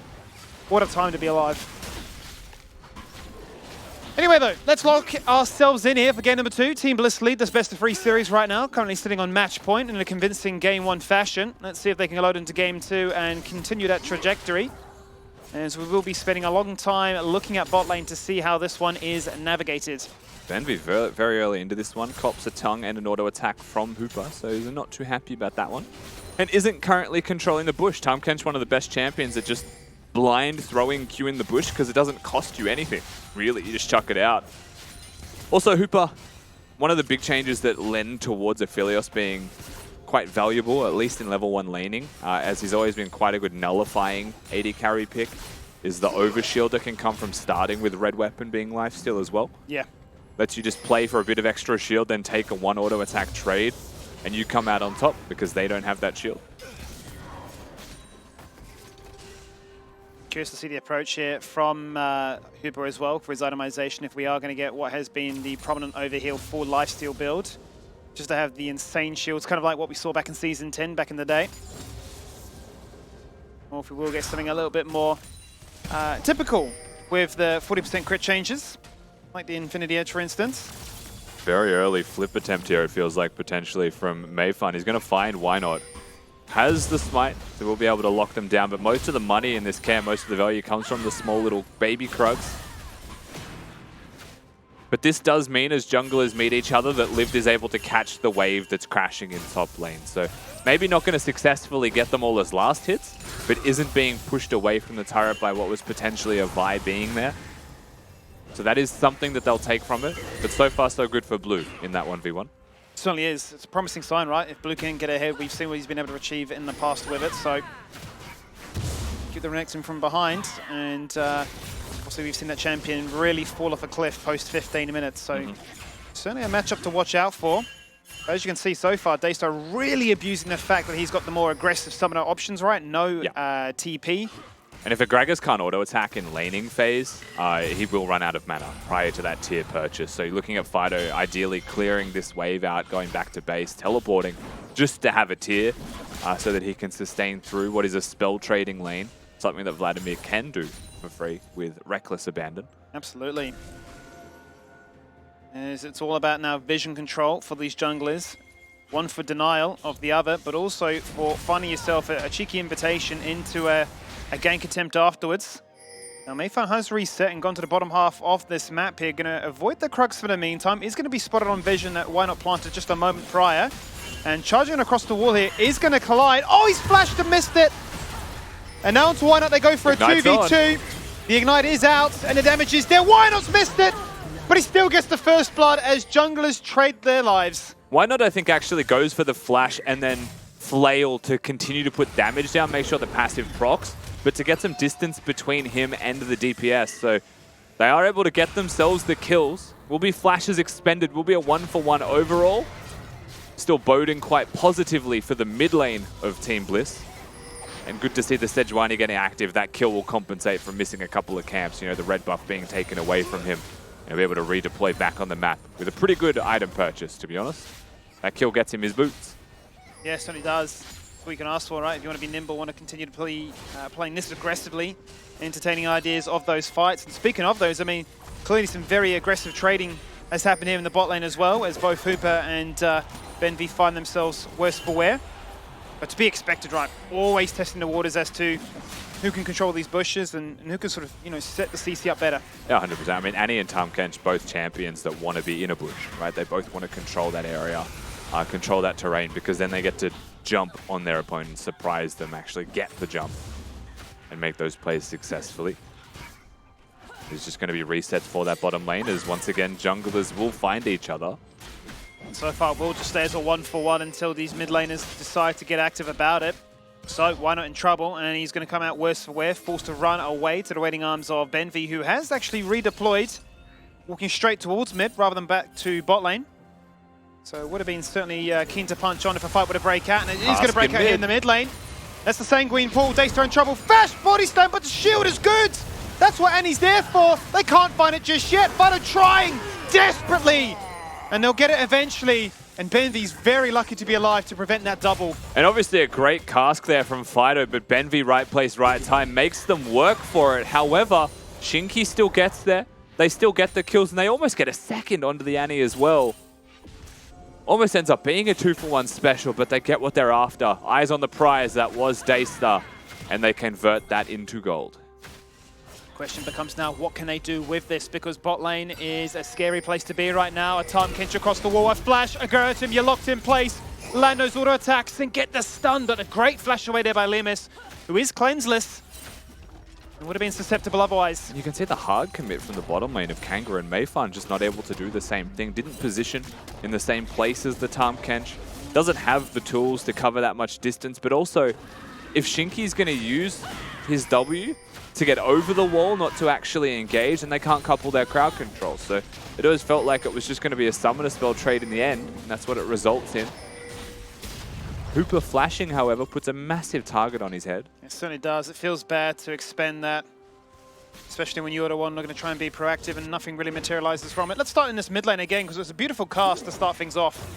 Certainly was. Q comes down, cast hits, perfect direction as well, pulling him back into the team. Now, goes for the flash body slam, but Benvi's able to get the shield off in time. And then the max blood pool Q comes through. Mayfan also was looking for an E off a minion, I think, for lethal there. But they've got the damage, they've got the reinforcements, they're able to get that one done. Very nicely done by Fido, specifically. Certainly is. That's what you need. You want to make sure that Fido has a much stronger laning affair this time around. And fall victim to the same shenanigans as last game, and really make sure that Vladimir is not able to really find any footing in this game, or late game becomes an absolutely terrifying prospect. Mayfan should know that he's on vision. He just watched Benvi walk towards the river, dip out with Sweeper. Maybe he assumes he doesn't have a ward there because he swept, but either way they know exactly where Mayfan is and why not. Still here, level 6, no flash. Instant cleanse out there from Hooper, well played. Top of the hill also burnt 2 to try and turn this one around, but TB continue to press on forward, find their Sejuani passive, find Hooper, and they trade out ults, but the Axe gets it done. Draven with the double kill, and now Mayfan comes in and says, can I 1v3? He can't even find one Rusty, and that is a tragedy. And the minions can't even help convert a single kill onto Limas. Team Bliss, they know you're not getting this done. Mayfan, try as he might, the flash misses. And suddenly this game just completely blows open through bottom lane. Experience lead in jungle. And just like that, they get the kills thereafter. That feels like the moment that really has put this game on a knife's edge. We're going to start off once again here with the engage, the patience from Why Not. He's in the bush, he finds it. There is a cleanse there from Hooper, and it is timed exceptionally well, but the stand aside from Draven applying a slow, the boots being purchased by Benvi as well. Able to close the distance, and a perfectly timed stun, I will add there, from Why Not onto the Tahm-Kench, making sure that he can't get the shield off. And I mean, if that Q connects, this could be a different story. It could be a Triumph proc off the first kill. It could be an ult saved for the Sejuani. That could be a triple kill for Mayfan. But you make a single mechanical mistake, and without hesitation, they're going to punish you. And it just shows you the minor differences as to how those outcomes all could have played on out there. Agonizingly close to finding at least one, more than anything. Certainly could have been a very different scoreline right now, but this is the comfort zone for Team Bliss. 10 minutes in, they find themselves in familiar territory, up by 2k gold. The Renekton lane is now just chilling, right, has equalized a large amount of that CS difference that started through the early laning phase. One thing I will say for the side of Kanga is that they've gone the double tier route, right, through their mid laner and their top laner. Both solo lanes just scaling up pretty happily. But now that there is a 2-0-1 Draven to contend with, Limas has an Essence Reaver off that base. So fed. Yeah, unbelievably fed. Feels pretty criminal to say the least right now. The cast goes out, doesn't really find the angle they wanted it to. And Why Not just gets a bit of a gentle nudge to go back into the river. Yeah. Bliss just not on the same page there, that felt like. One of them wants to engage, and Why Not Daystar clearly doesn't want to. Had the ult, had the utility there if he wants to go in and actually work with his jungler, but chooses to hold. Will still result in a Drake being started here by Team Bliss. As we look at Benvi just hanging out in a bush. Trying to avoid vision standing on the side of the bush, but it doesn't get placed. He's got Tibbers up. There it is, a two-man stun without the flash. The Axe goes across again, and instantly is the Devour. Look at the shield on that one afterwards, but it's soon to really fall on down. Stand aside, Tibbers is still burning. Oh, and the flash to deny the Moonlight Vigil. You're not going to find anything. What can they do now to try and equalize this one? Because Fido comes in, instantly forced to flash away.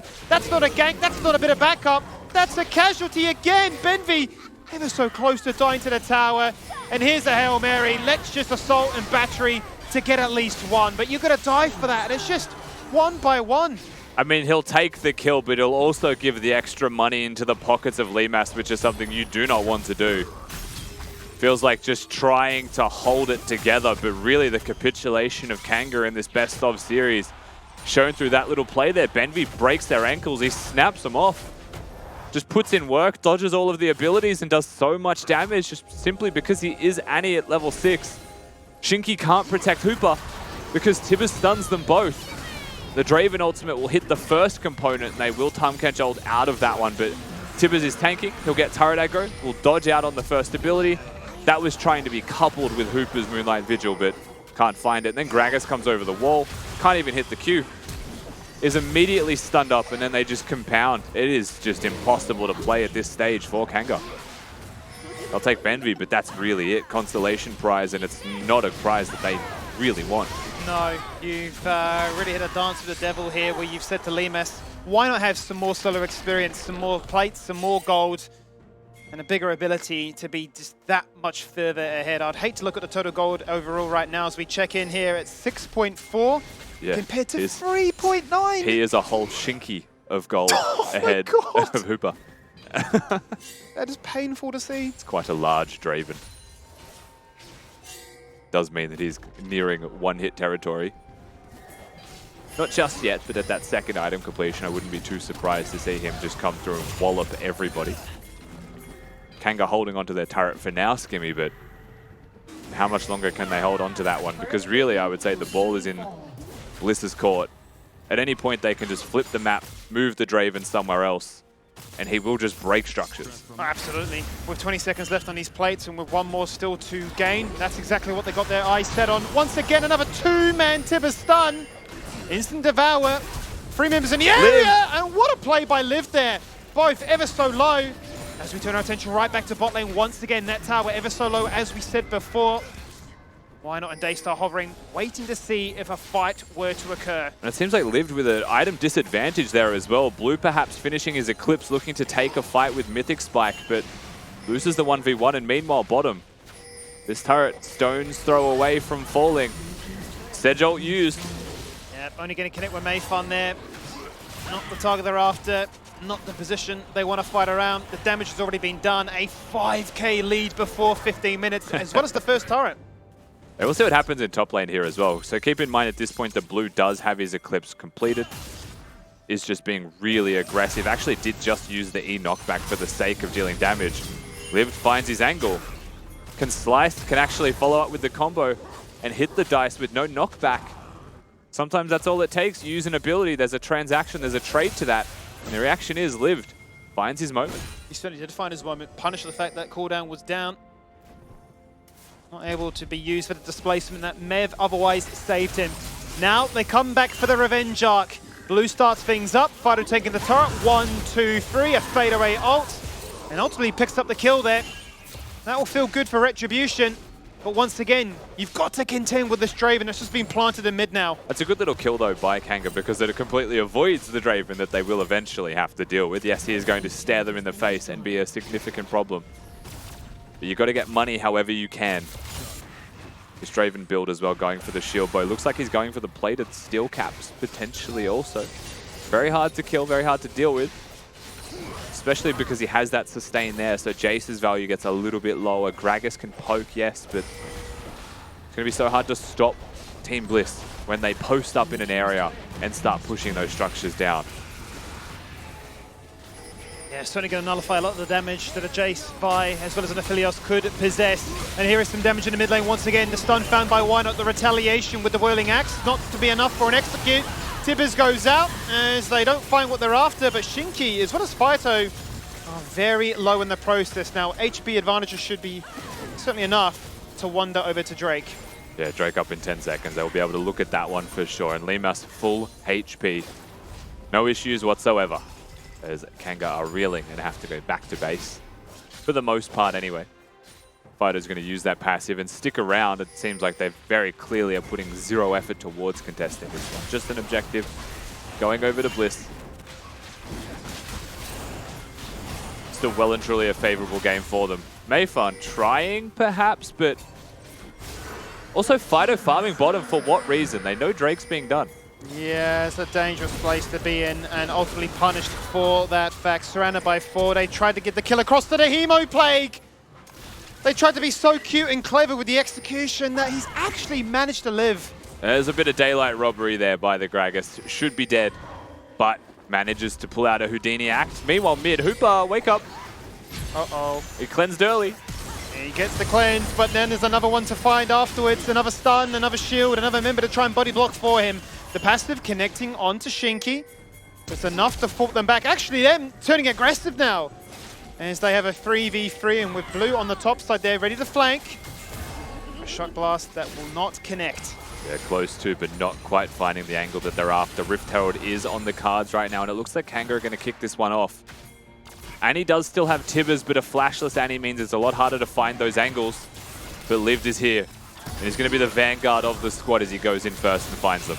He certainly will. Standing and delivering, walking up to entertain the threat. What are we doing here? This Herald is going down to the wire right now. Mayfun's already jumped across the wall, so the eye is not looking too good for them. Down to 70. That's to be picked up by Bliss now. The fight breaks out afterwards, and Shinky's in a world of pain. Moonlight Vigil cleaving onto 3 with the blue weapon, and Hooper right now untouched, but ultimately Daystar is just chilling in the corner. And it's the Fed Draven. It now moves to 5-0. I mean, that's the kind of fight that perhaps at even gold looked a lot better for Kanga if Hooper was strong, right? Was able to deal damage, but he's a full item down on his direct opponent here.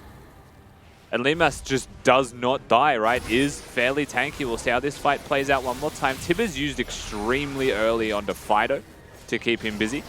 That may not stun, but it is a bodyguard. And it is a whole bodyguard to keep Fido busy. And meanwhile, right, Herald gets secured. Limas starts fighting, starts proccing that keystone as well to get extra range. And then, look, it was a big blue weapon, but there's no crit to follow it up. There's going to be no conversion of damage. He survives, he sustains through. And that is it for Kanga. Nice try, but not enough to convert. No, not enough indeed. And just completely routed out, as you highlight there, is Fido unable to really be a contributor in that skirmish around the Herald. Wow. Have you ever seen a minion so dead? Ah, that poor soul. He's going to want that flash. He's going to be sad he doesn't have that flash.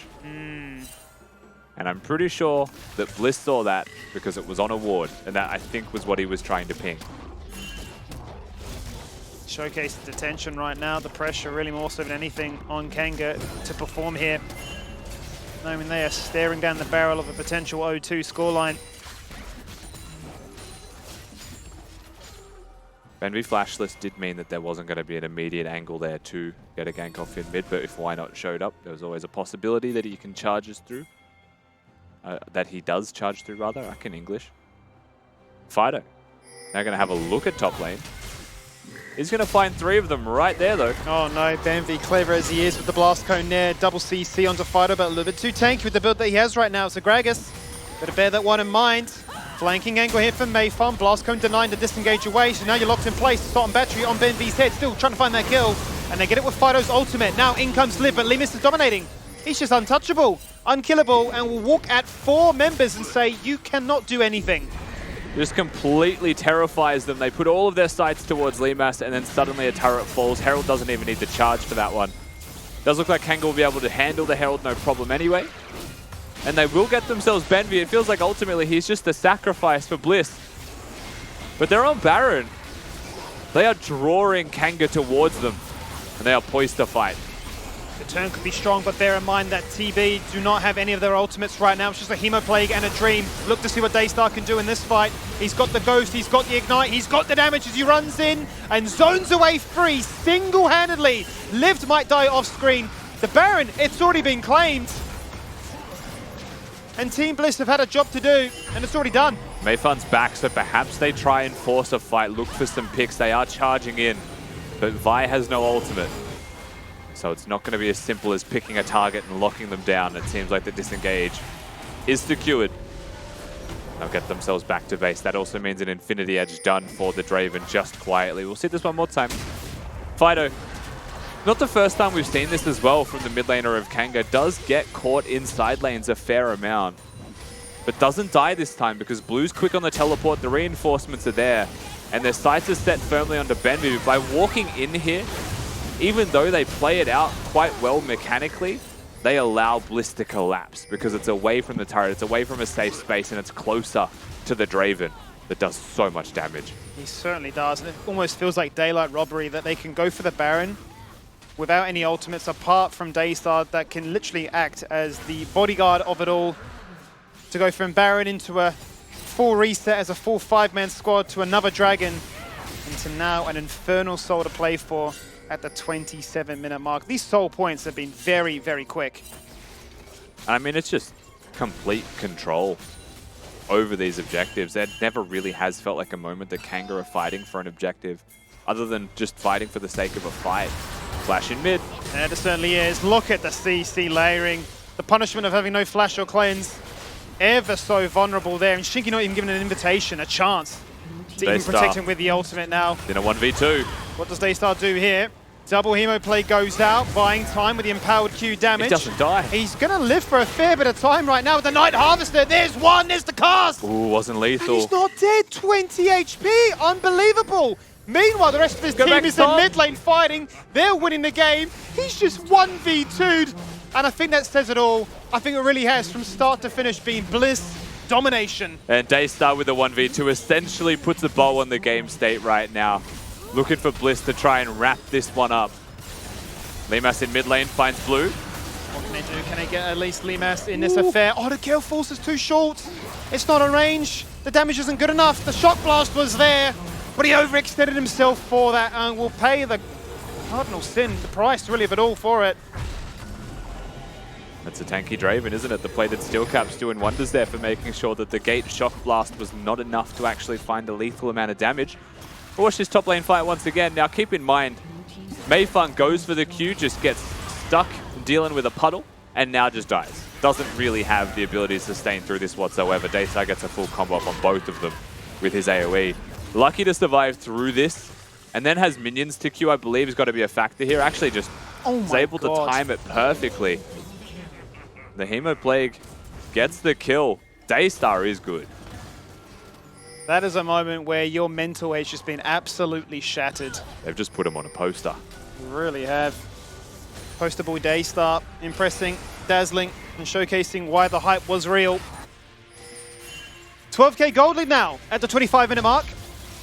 It really has been Bliss stamping their authority and showcasing why they were so confident for the outcome of a perfect 2-0. And really announcing themselves here in the group stages.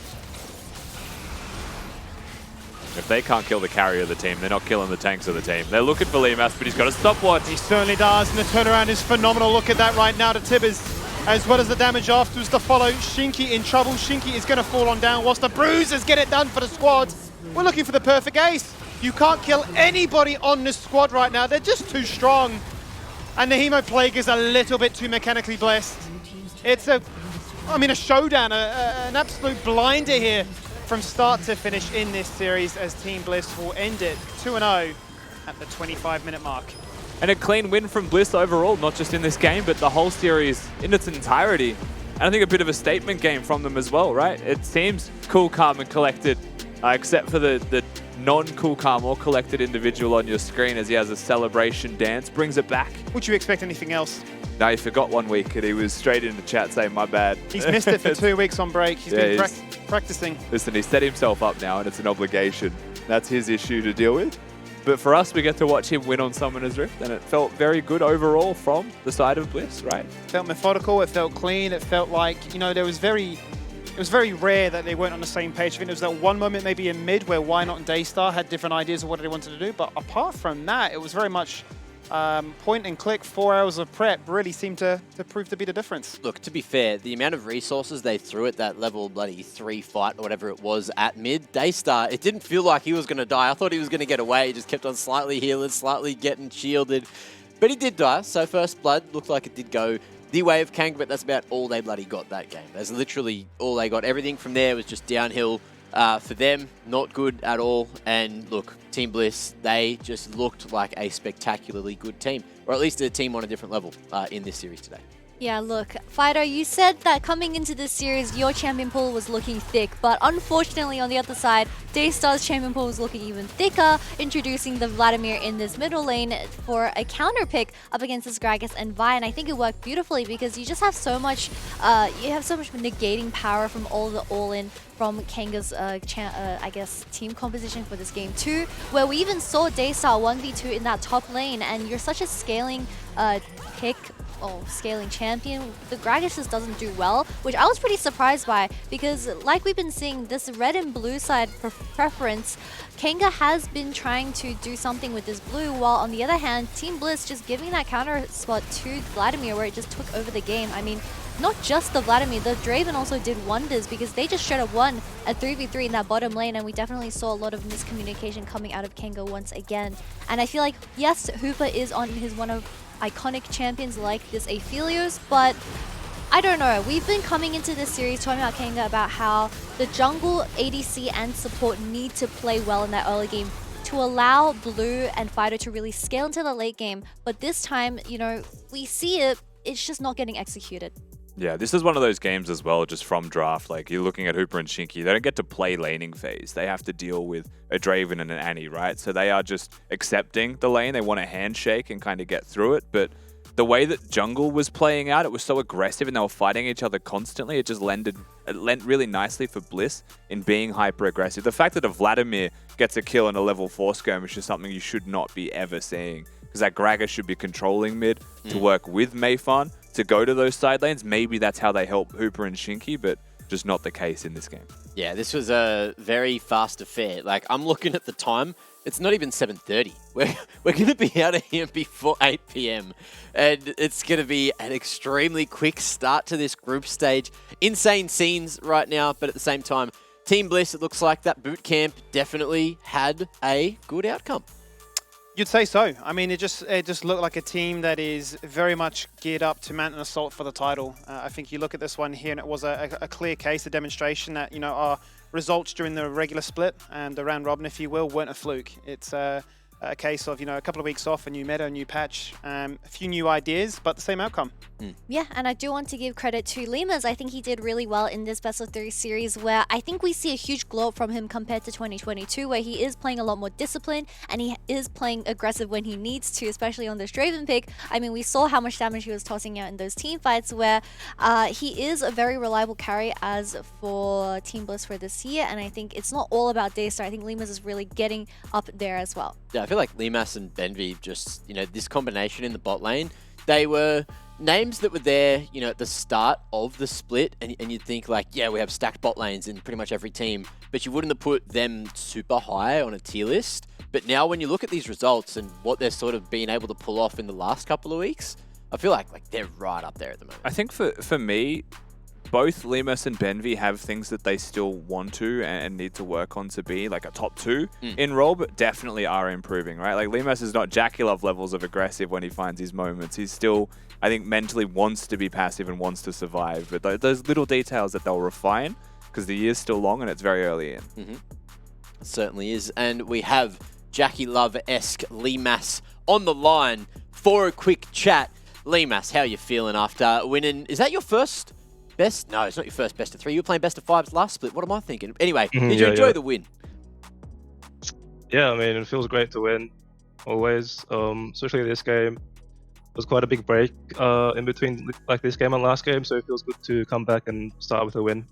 Yeah, and I was talking about how you've been looking like a different person on the Rift, especially with this roster around Why Not and Daystar, of course. So what do you really think elevated you to this new Limas form? Because we've been, you know, building that yarn.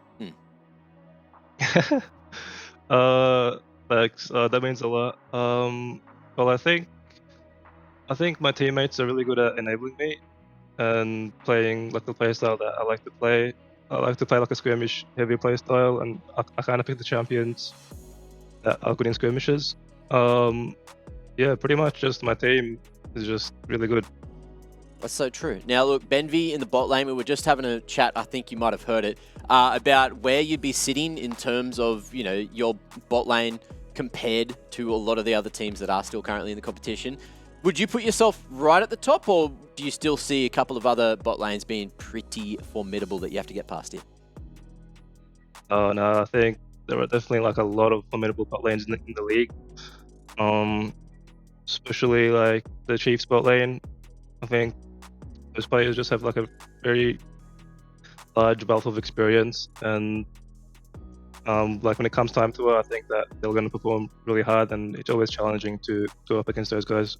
Well, all these players started from somewhere, and I definitely see that potential in you as well, Lemas. We were talking about players like Jackie Love and whoever inspires you, of course, and we know that you are a very aggressive ADC. So do we have any names on who you'd like to watch when it comes to the other regions? Well, Hans Sommer, 100 times Hans Sommer is my favorite Why is AD carry that? by far. Because he plays Raven, and like I try to like emulate his playstyle. Interesting, interesting. Well, your Draven performance was definitely a pleasure to watch, and of course, congratulations on the 2-0 as well as we advance into the second group stage, and we'll see you next time. Thank you so much. See ya. Hope you caught that. He was looking stellar. Why did you do it so late? Well, bit shy. If I did it while he was there, then I would have had to like wait for a response, and if he didn't want my little blown kiss, then it could have got awkward. So you just do it afterwards. And I feel like you enjoy that though. Could have. Huh? Could. I feel like you enjoy the awkwardness. We just stare at the camera, see what happens. Why? Why? Why? Skimmy triggered it. Either way, look, it's time for the Dare MVP. You guys have voted in Twitch chat, and let's have a look at who the Dare MVP is for this series. The first and only series today. It was the man in mid lane, Daystar, popping off 10, 2, and 18 over the series, 66% KP, and just a whole bunch of that damage as well.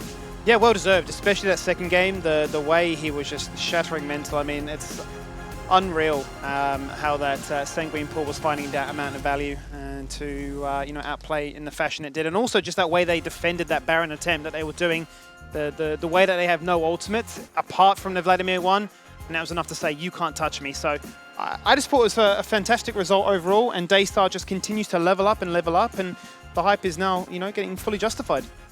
It certainly is. It certainly is. I mean, Daystar took his advantage with that counter pick, and he definitely, well, took a mile and made, wait, no, took an inch and took a mile with these counter picks. Yes, that is the word I'm trying to look for, but it's really nice to see when players are given this opportunity that they really shine, and that's exactly what we saw out of Daystar. Whoa. And we are not very, whoa, I'm orange.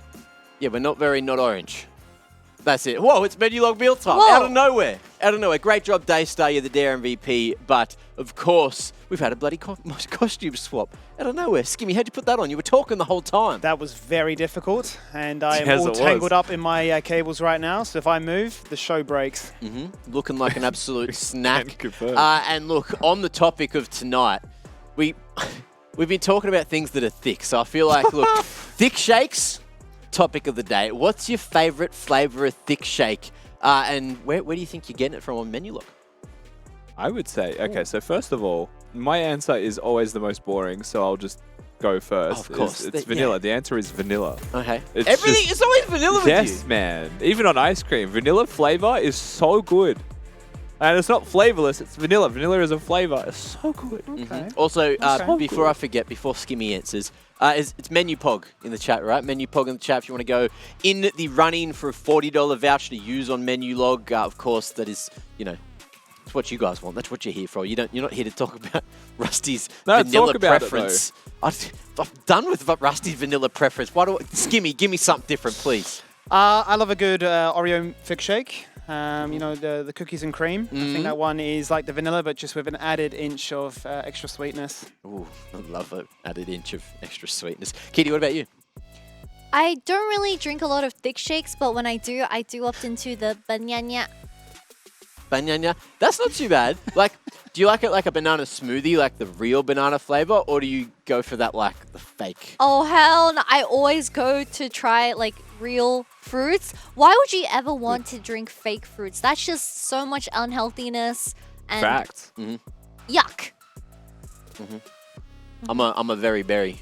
I used to not think berries were like that great, but now I'm just, you know, come or around. like a kiwi, like kiwi banana flavor. If you ever What's have the that. best berry? I'd have to say, after trial and error, deep trial and error, mixed. Huh? All of them. The most cop-out answer. Damn it! You outplayed us. We found the politician. No, we'll go blackberry. I'll say blackberry. Strawberry's not bad. Raspberry's probably too sweet on its own, hence mixed. Yep. Black or poison. Yeah, boysenberry goes hard. Now look, that is it for Menu Log Mealtime. Thanks for coming. We got a play of the day to quickly have a squiz at. Let's have a look at who it goes to, what it was. I believe it could be that sneaky ace in the first game, unless I'm mistaken. This was definitely the bomber pick of the century. We definitely saw a lot of engages from the side of Kanga, but they were just stuck in a choke. While Team Bliss, they played to that with their advantages with the Scion and Gragas utilizing this chokehold, and nothing was dying. Ooh. I repeat, Rod of the Ages Gragas, Scion, Vi, thick with triple Cs, you're just killing nothing. Hey, so true, so true. Rusty, how you feeling over there? Did you like that play? Oh, mate, yeah. What play was it? I totally saw that play. in the process of getting caught in my jacket, I totally saw that play. Hey, Lost the wardrobe. Didn't get stuck in the jacket. I'm not the magic of cinema. Whoa, wow. It's crazy. Wow. Well, that's it. That was the play of the day. You know, big dare MVP coming through. Menu Log Mealtime. And that brings us to the... It's too early for it to be the end of the day. Man. We'll just sit in for an hour and do we need have to a chat? come up with a plan for if we have 2 zeros like this? Like just start 1v1ing viewers. Yeah. We've done that before. See? We have a very good track record against viewers. This tablet I thought our win-loss was like can really instantly positive. become a League of Legends laptop and we can just game right Surely here. we can just plug right in. 1v1 in the all zone. the time. Type racer with me. Hey, I'd lose that. I'd lose that. Don't play that. But look, it is time to have a look at the bracket real quick, of course. Only the one game today. Dial's got to move on in the A group. And today, down in the B group, we got Team Bliss 2-0, which means we all got our predictions right as well. So give yourselves a pat on the back quickly. Woo! Skimmy, Definitely patting my back. You got to pat your back. This could People be me can't clapping see it back. You never know. You wouldn't know. Racket. And of course, Not the noise it Kanga are going to be in that lower bracket round 1. So there is a chance, like that's on Wednesday, there is a chance now that Kanga could be leaving us in only the 4th week of the LCO this split, which seems kind of insane. But look, I guess that's, the luck of the draw right now. Tomorrow, you having a look here, that means we're going to see Chiefs up against Ground Zero, which is going to be an interesting affair. And over in the other Group A as well, it'll be the first game we get to see from that group. That's going to be Pentanet up against Mammoth. So Mammoth have a large game ahead of them that they really need to get a W from. A mammoth task, you would say there, Mac. It's a pretty uphill battle. I think you could say that. You certainly could, mate. It could be the second coming of the Ice Age. Sorry, the coffee's getting I to will me, say but it's as only well. been 2 The hours. caffeine. Also, quickly, a little bit of housekeeping. It says 6 p.m. and 7 p.m. It's actually 5 p.m. and 8 p.m. So we're starting real early tomorrow for that first game. Should be 5 p.m. Australian Eastern Daylight Time. And, of course, 8 p.m. for that second game, which I think is a hard start time. I'll double-check that one real quick. First game could be real quick. Either way, look, someone that didn't get to play today and probably would have won if they did get to play is the big man, Chaz. How you doing, Chaz? How you feeling? How was your break? How was your boot camp? Whatever you've been bloody doing. What have you been doing? How's your last 3 weeks been? We had a cheeky little break when we first finished the last, stage, and then we've just been blasting out scrims. We've been having a pretty brutal schedule, so hoping the practice is going to pay off once we get to actually come out and play. Beautiful. Definitely heard that scrim schedule from Zoranus. You guys have been putting the work, but yes, tell me more about this new patch because we are entering patch 13.3 and there have been some adjustments. So we obviously saw you being a huge Akali fiend in the previous round robin, and how is this going to really change up the meta? Well, I think the next game is on 13.4, so actually we have been, I don't know, it's been a bit weird because we weren't sure what's happening with this peace situation. So as far as I've been told, we're supposed to be playing on the 13.4 patch, which is the live patch. So scrims have been a bit weird of how we've been practicing on a patch we're not supposed to be playing on. So yeah, our whole understanding of the meta is a little bit weird right now. But things with everything seems really mid jungle focused right now, especially the Annie and this Gragas Vi things. There's a lot of combos just to brute force through mid. So I think a lot of teams that are playing mid jungle centric, I don't know, play styles, which I would say is kind of Kanga and Bliss today. I think they should be doing well with how things are going. So yeah, I think that's kind of been the main thing for me, at least how I'm perceiving things. Do you think you're going to keep a keen eye on this Pensanet and Mammoth game tomorrow, just to, you know, take those notes, see what they're pulling out, and get ready to potentially play them? Unless Mammoth pull a, you know, huge upset, is there a chance? If you had to give Mammoth a good shot tomorrow against Pensanet, like what percentage chance are you giving them? Well, unfortunately, Mammoth's the only team we haven't scrimmed against. And Pensanet also would be a team. Pensanet's like, we don't scrim them too much because they're doing, you know, their overseas stuff, and Mammoth we scrimmed 0 times. So both of these teams I have like the least amount of information on. I would have to say it's probably a high percentage chance Pensanet. I'm thinking in the 90+ percentages, but you know, I've been in their position, Mammoth's position. Like I used to, you know, on my legacy team back in 2019, we went like 1 win, but we always came in the upset. So I'm hoping they can do something crazy. But you know, we'll be watching. I don't think that they'll be giving away too many of their like draft strategies for us tomorrow, but we'll see. We'll see what they show. Definitely some throwbacks to Legacy back in the days. But, you know, talking about mid-jungle and saying how much priority does go towards it when it comes to the synergy, you obviously have been performing extremely well with Poltron, but who do you think faces as a challenge when it comes to the 2v2 and when it comes to the communication? I think, like, individually, Kisei is a bit of a problem in terms of, like, laning phase. I think he's very good. I think Daystar is, like, quite good too, but in terms of like mid-jungle things, I think Wynot and Daystar are really like, I don't really know what the hell is going to go down when they're playing. Like they're just doing some crazy shit. So like, yeah, they seem like the most, I like having a stable game. I know what's going to happen. I can play out my 10-15 minutes like the same way every game, and then I'm going to be unleashed 15 minutes onwards. That's how I like to play the game. I want things to go like, well, I don't want to verse people that are playing Elise and tower diving me at 2 minutes in the game, which is what Wynot's doing. So that scares me a little bit. So I think that they're currently the ones that's causing the most issues, like in terms of how I want to play the game. But yeah, they seem to be running amok a little bit. So we'll have to cook up some spice if we end up versing those guys. But I think they're the most solid 2v2, at least from my perspective. Let him cook, Chaz. All right, well, we're going to send you off to the next group stage. Best of luck with that as well. And it was a very nice interview with you, Chaz. Thank you so much. Have a great night, guys. You just touched me on the chest, and I was like, I don't know what you're doing, but I'll let you cook. Let me cook, man. Let me cook. Anyway, great to get the quick insight there from Chaz. We don't even get to see Direwolves play this week. That's the crazy part. They, you know, skipping week 4 straight into week 5, skipping a whole patch, according to Chaz as well. We'll get that one double checked, but at the same time, imagine trying to scrim and then like it kind of being for just your mechanics, maybe. Like you have to sort of decide, what are we scrimming for? You know, are we working on communication? Because we're not bloody working on our draft right now. That's going to change in the next patch. Yeah, I mean, champions haven't changed too drastically for what it's worth, but there is a lot of new additions and new inclusions that come with every patch. So I look forward to seeing exactly what changes on that new patch, because they'll know a lot more than we do, as they have to prepare for that one specifically. We haven't talked about this just quite yet. Which? AP Alistair is becoming a very big menace in solo queue, and I have seen a bit of AP Nautilus building that Roa in the top lane. Who's letting Riot cook? I'm all for it. This is how he runs, right? What is Freak doing, man? I'm down. That's exactly how he does.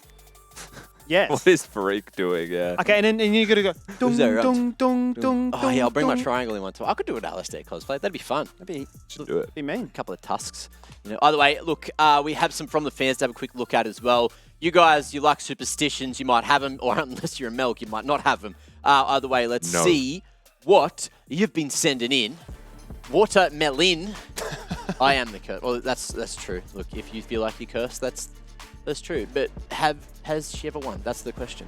I deeply relate to this one because when you first lose like maybe 1 or 2, you're just like, oh, my team, finally the Riot's giving me the loser's queue. And then after 5 losses, like, maybe I'm the problem. Maybe I'm the one playing bad. You go for like the 5 stages of grief. It's them, it's not me, I'm crying, wait, acceptance. Okay, I'm just the problem. I mean, that sounds like a superstition that's embedded entirely in losing, though. That's not a superstition. And Rusty never loses. And I don't lose. True. That's true. What if the curse is like you just win too much? Like, wouldn't that be a good problem to have? That'd be a great superstition to have. Yep, that'd be insane. You have only had dubs today, let's be quite honest. Me and Kitty were taking big L's before. Well, someone that loves big L's is Carbon. 5 troll picks usually equals a win. Okay, I might try that next time. There is a world where you see 5 troll picks that people like actually try and win with, but it mind controls your opponents. Like you see in a Mumu Nunu bot lane, you're like, this is dumb. Like, why am I here? Yeah. And then you stop paying attention, and then suddenly you die to it. You're like, oh, this is an issue. And then as soon as like, you know, things start going wrong, Yeah. you get tilted because you're like, why am I dying to these picks? It That's what doesn't make happens sense. when Jungler Carbon pings you picks 6 Vayne. times. Carbon picks Vayne, I'm just like, oh, it's 1, and then I lose. Absolute insanity. Let's have a look at the third and final one for the day at Dar and Taris. We love Dar. Nah, I'm just convinced my main account is freaking cursed. True. Oh, Does same. everyone think they're cursed? Everyone's just cursed tonight. I think everyone is hard just stuff. huffing and puffing though. Copium. Those superstitions, like you've got socks that you win with, and you wear those socks, you know? We've got a lot Yeah. of just curses. Well, Just voodoo magic. for a while, there was literally a while, which it wasn't a superstition. Like, remember when, you know how this summer's been hot? But last summer was like really hot. Yeah, Like, yeah. last summer was like really, really hot. My arm was always sweaty. And if I didn't wear like one of those arm sleeves, because I play at like a lower sense than most people because I'm an FPS nerd, not a bloody MOBA nerd. 400 DPI, man. I couldn't move my hand properly. So if I didn't have the sleeve on, the sweat would stick and I just like couldn't play games. I was Like, half straight expecting couldn't play. like superstitions, like, you know, if you're still at high school, like you've done all your homework, so you feel like guilt-free that you can play the game, so you feel better mentally, right? Because you know that you're not like avoiding problems, or like you've gone outside and done some exercise, right? So you've touched grass, you've had your sun for the day, so you can feel good about staying inside all day. Like kind of good superstitions, almost like guilt more than anything is what I was sort of going for. Yeah, that's true. That's true. It could also be, you know, many things. You know, what my diet's like. Oh, I haven't had my bloody 2 dare-ass coffees Exactly. yet. Can't play. It's true. Yeah. Absolutely crazy. But look, early mark, I guess. Thanks for coming. Got a longer day tomorrow. Earliest start, of course. Make sure you don't miss the start of it. It is going to be a 5 p.m. first game, which means we're probably going live at about 4:30. So, look, you might not be home from work. I'll see you on the train. But look, enjoy your sleep. Get to sleep. Go to sleep. Because we've got 2 best of 3s on tomorrow. We could have 6 games. And that's it. Love you dearly. Bye.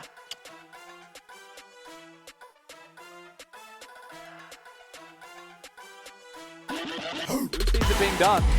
Here could be an opportunity presented right now. Forge goes out, and that is a one-man stun onto Benji, who still lives and still survives. Ultimately, Mayfun has to flash for it, but the casualty is so high. Lived as Stein has picked up a double kill. Flash. Trying to get out to safety. Hooper. Big trouble. Big ult, and that's the follow-up damage there as Hooper is in a world of trouble so far. Daystar body slamming across the wall, and the kill confirmed with that fadeaway barrel. And what more could you ask for with an ace that only 9 minutes in? They know exactly where Mayfun is and why not. Still here, level 6, no flash. Instant claims out there from Hooper, well played. Some of the hill also burnt 2 to try and turn this one around, but TB continue to press on forward, find their Sejuani passive, find Hooper, and they trade out ult, but the Axe gets it done. Draven with the double kill, and now Mayfun comes in and says, can I 1v3? He can't even find one Rusty, and that is a tragedy. And the This Herald is going down to the wire right now. Mayfun's already jumped across the wall, so the eye is not looking too good for them. Down to 17, that's to be picked up by Bliss now. The fight breaks that afterwards, and Shiggy's in a world of pain. Moonlight Vigil cleaving onto 3 with the blue weapon, and Hooper right now untouched, but ultimately Daystar is just chilling in the corner.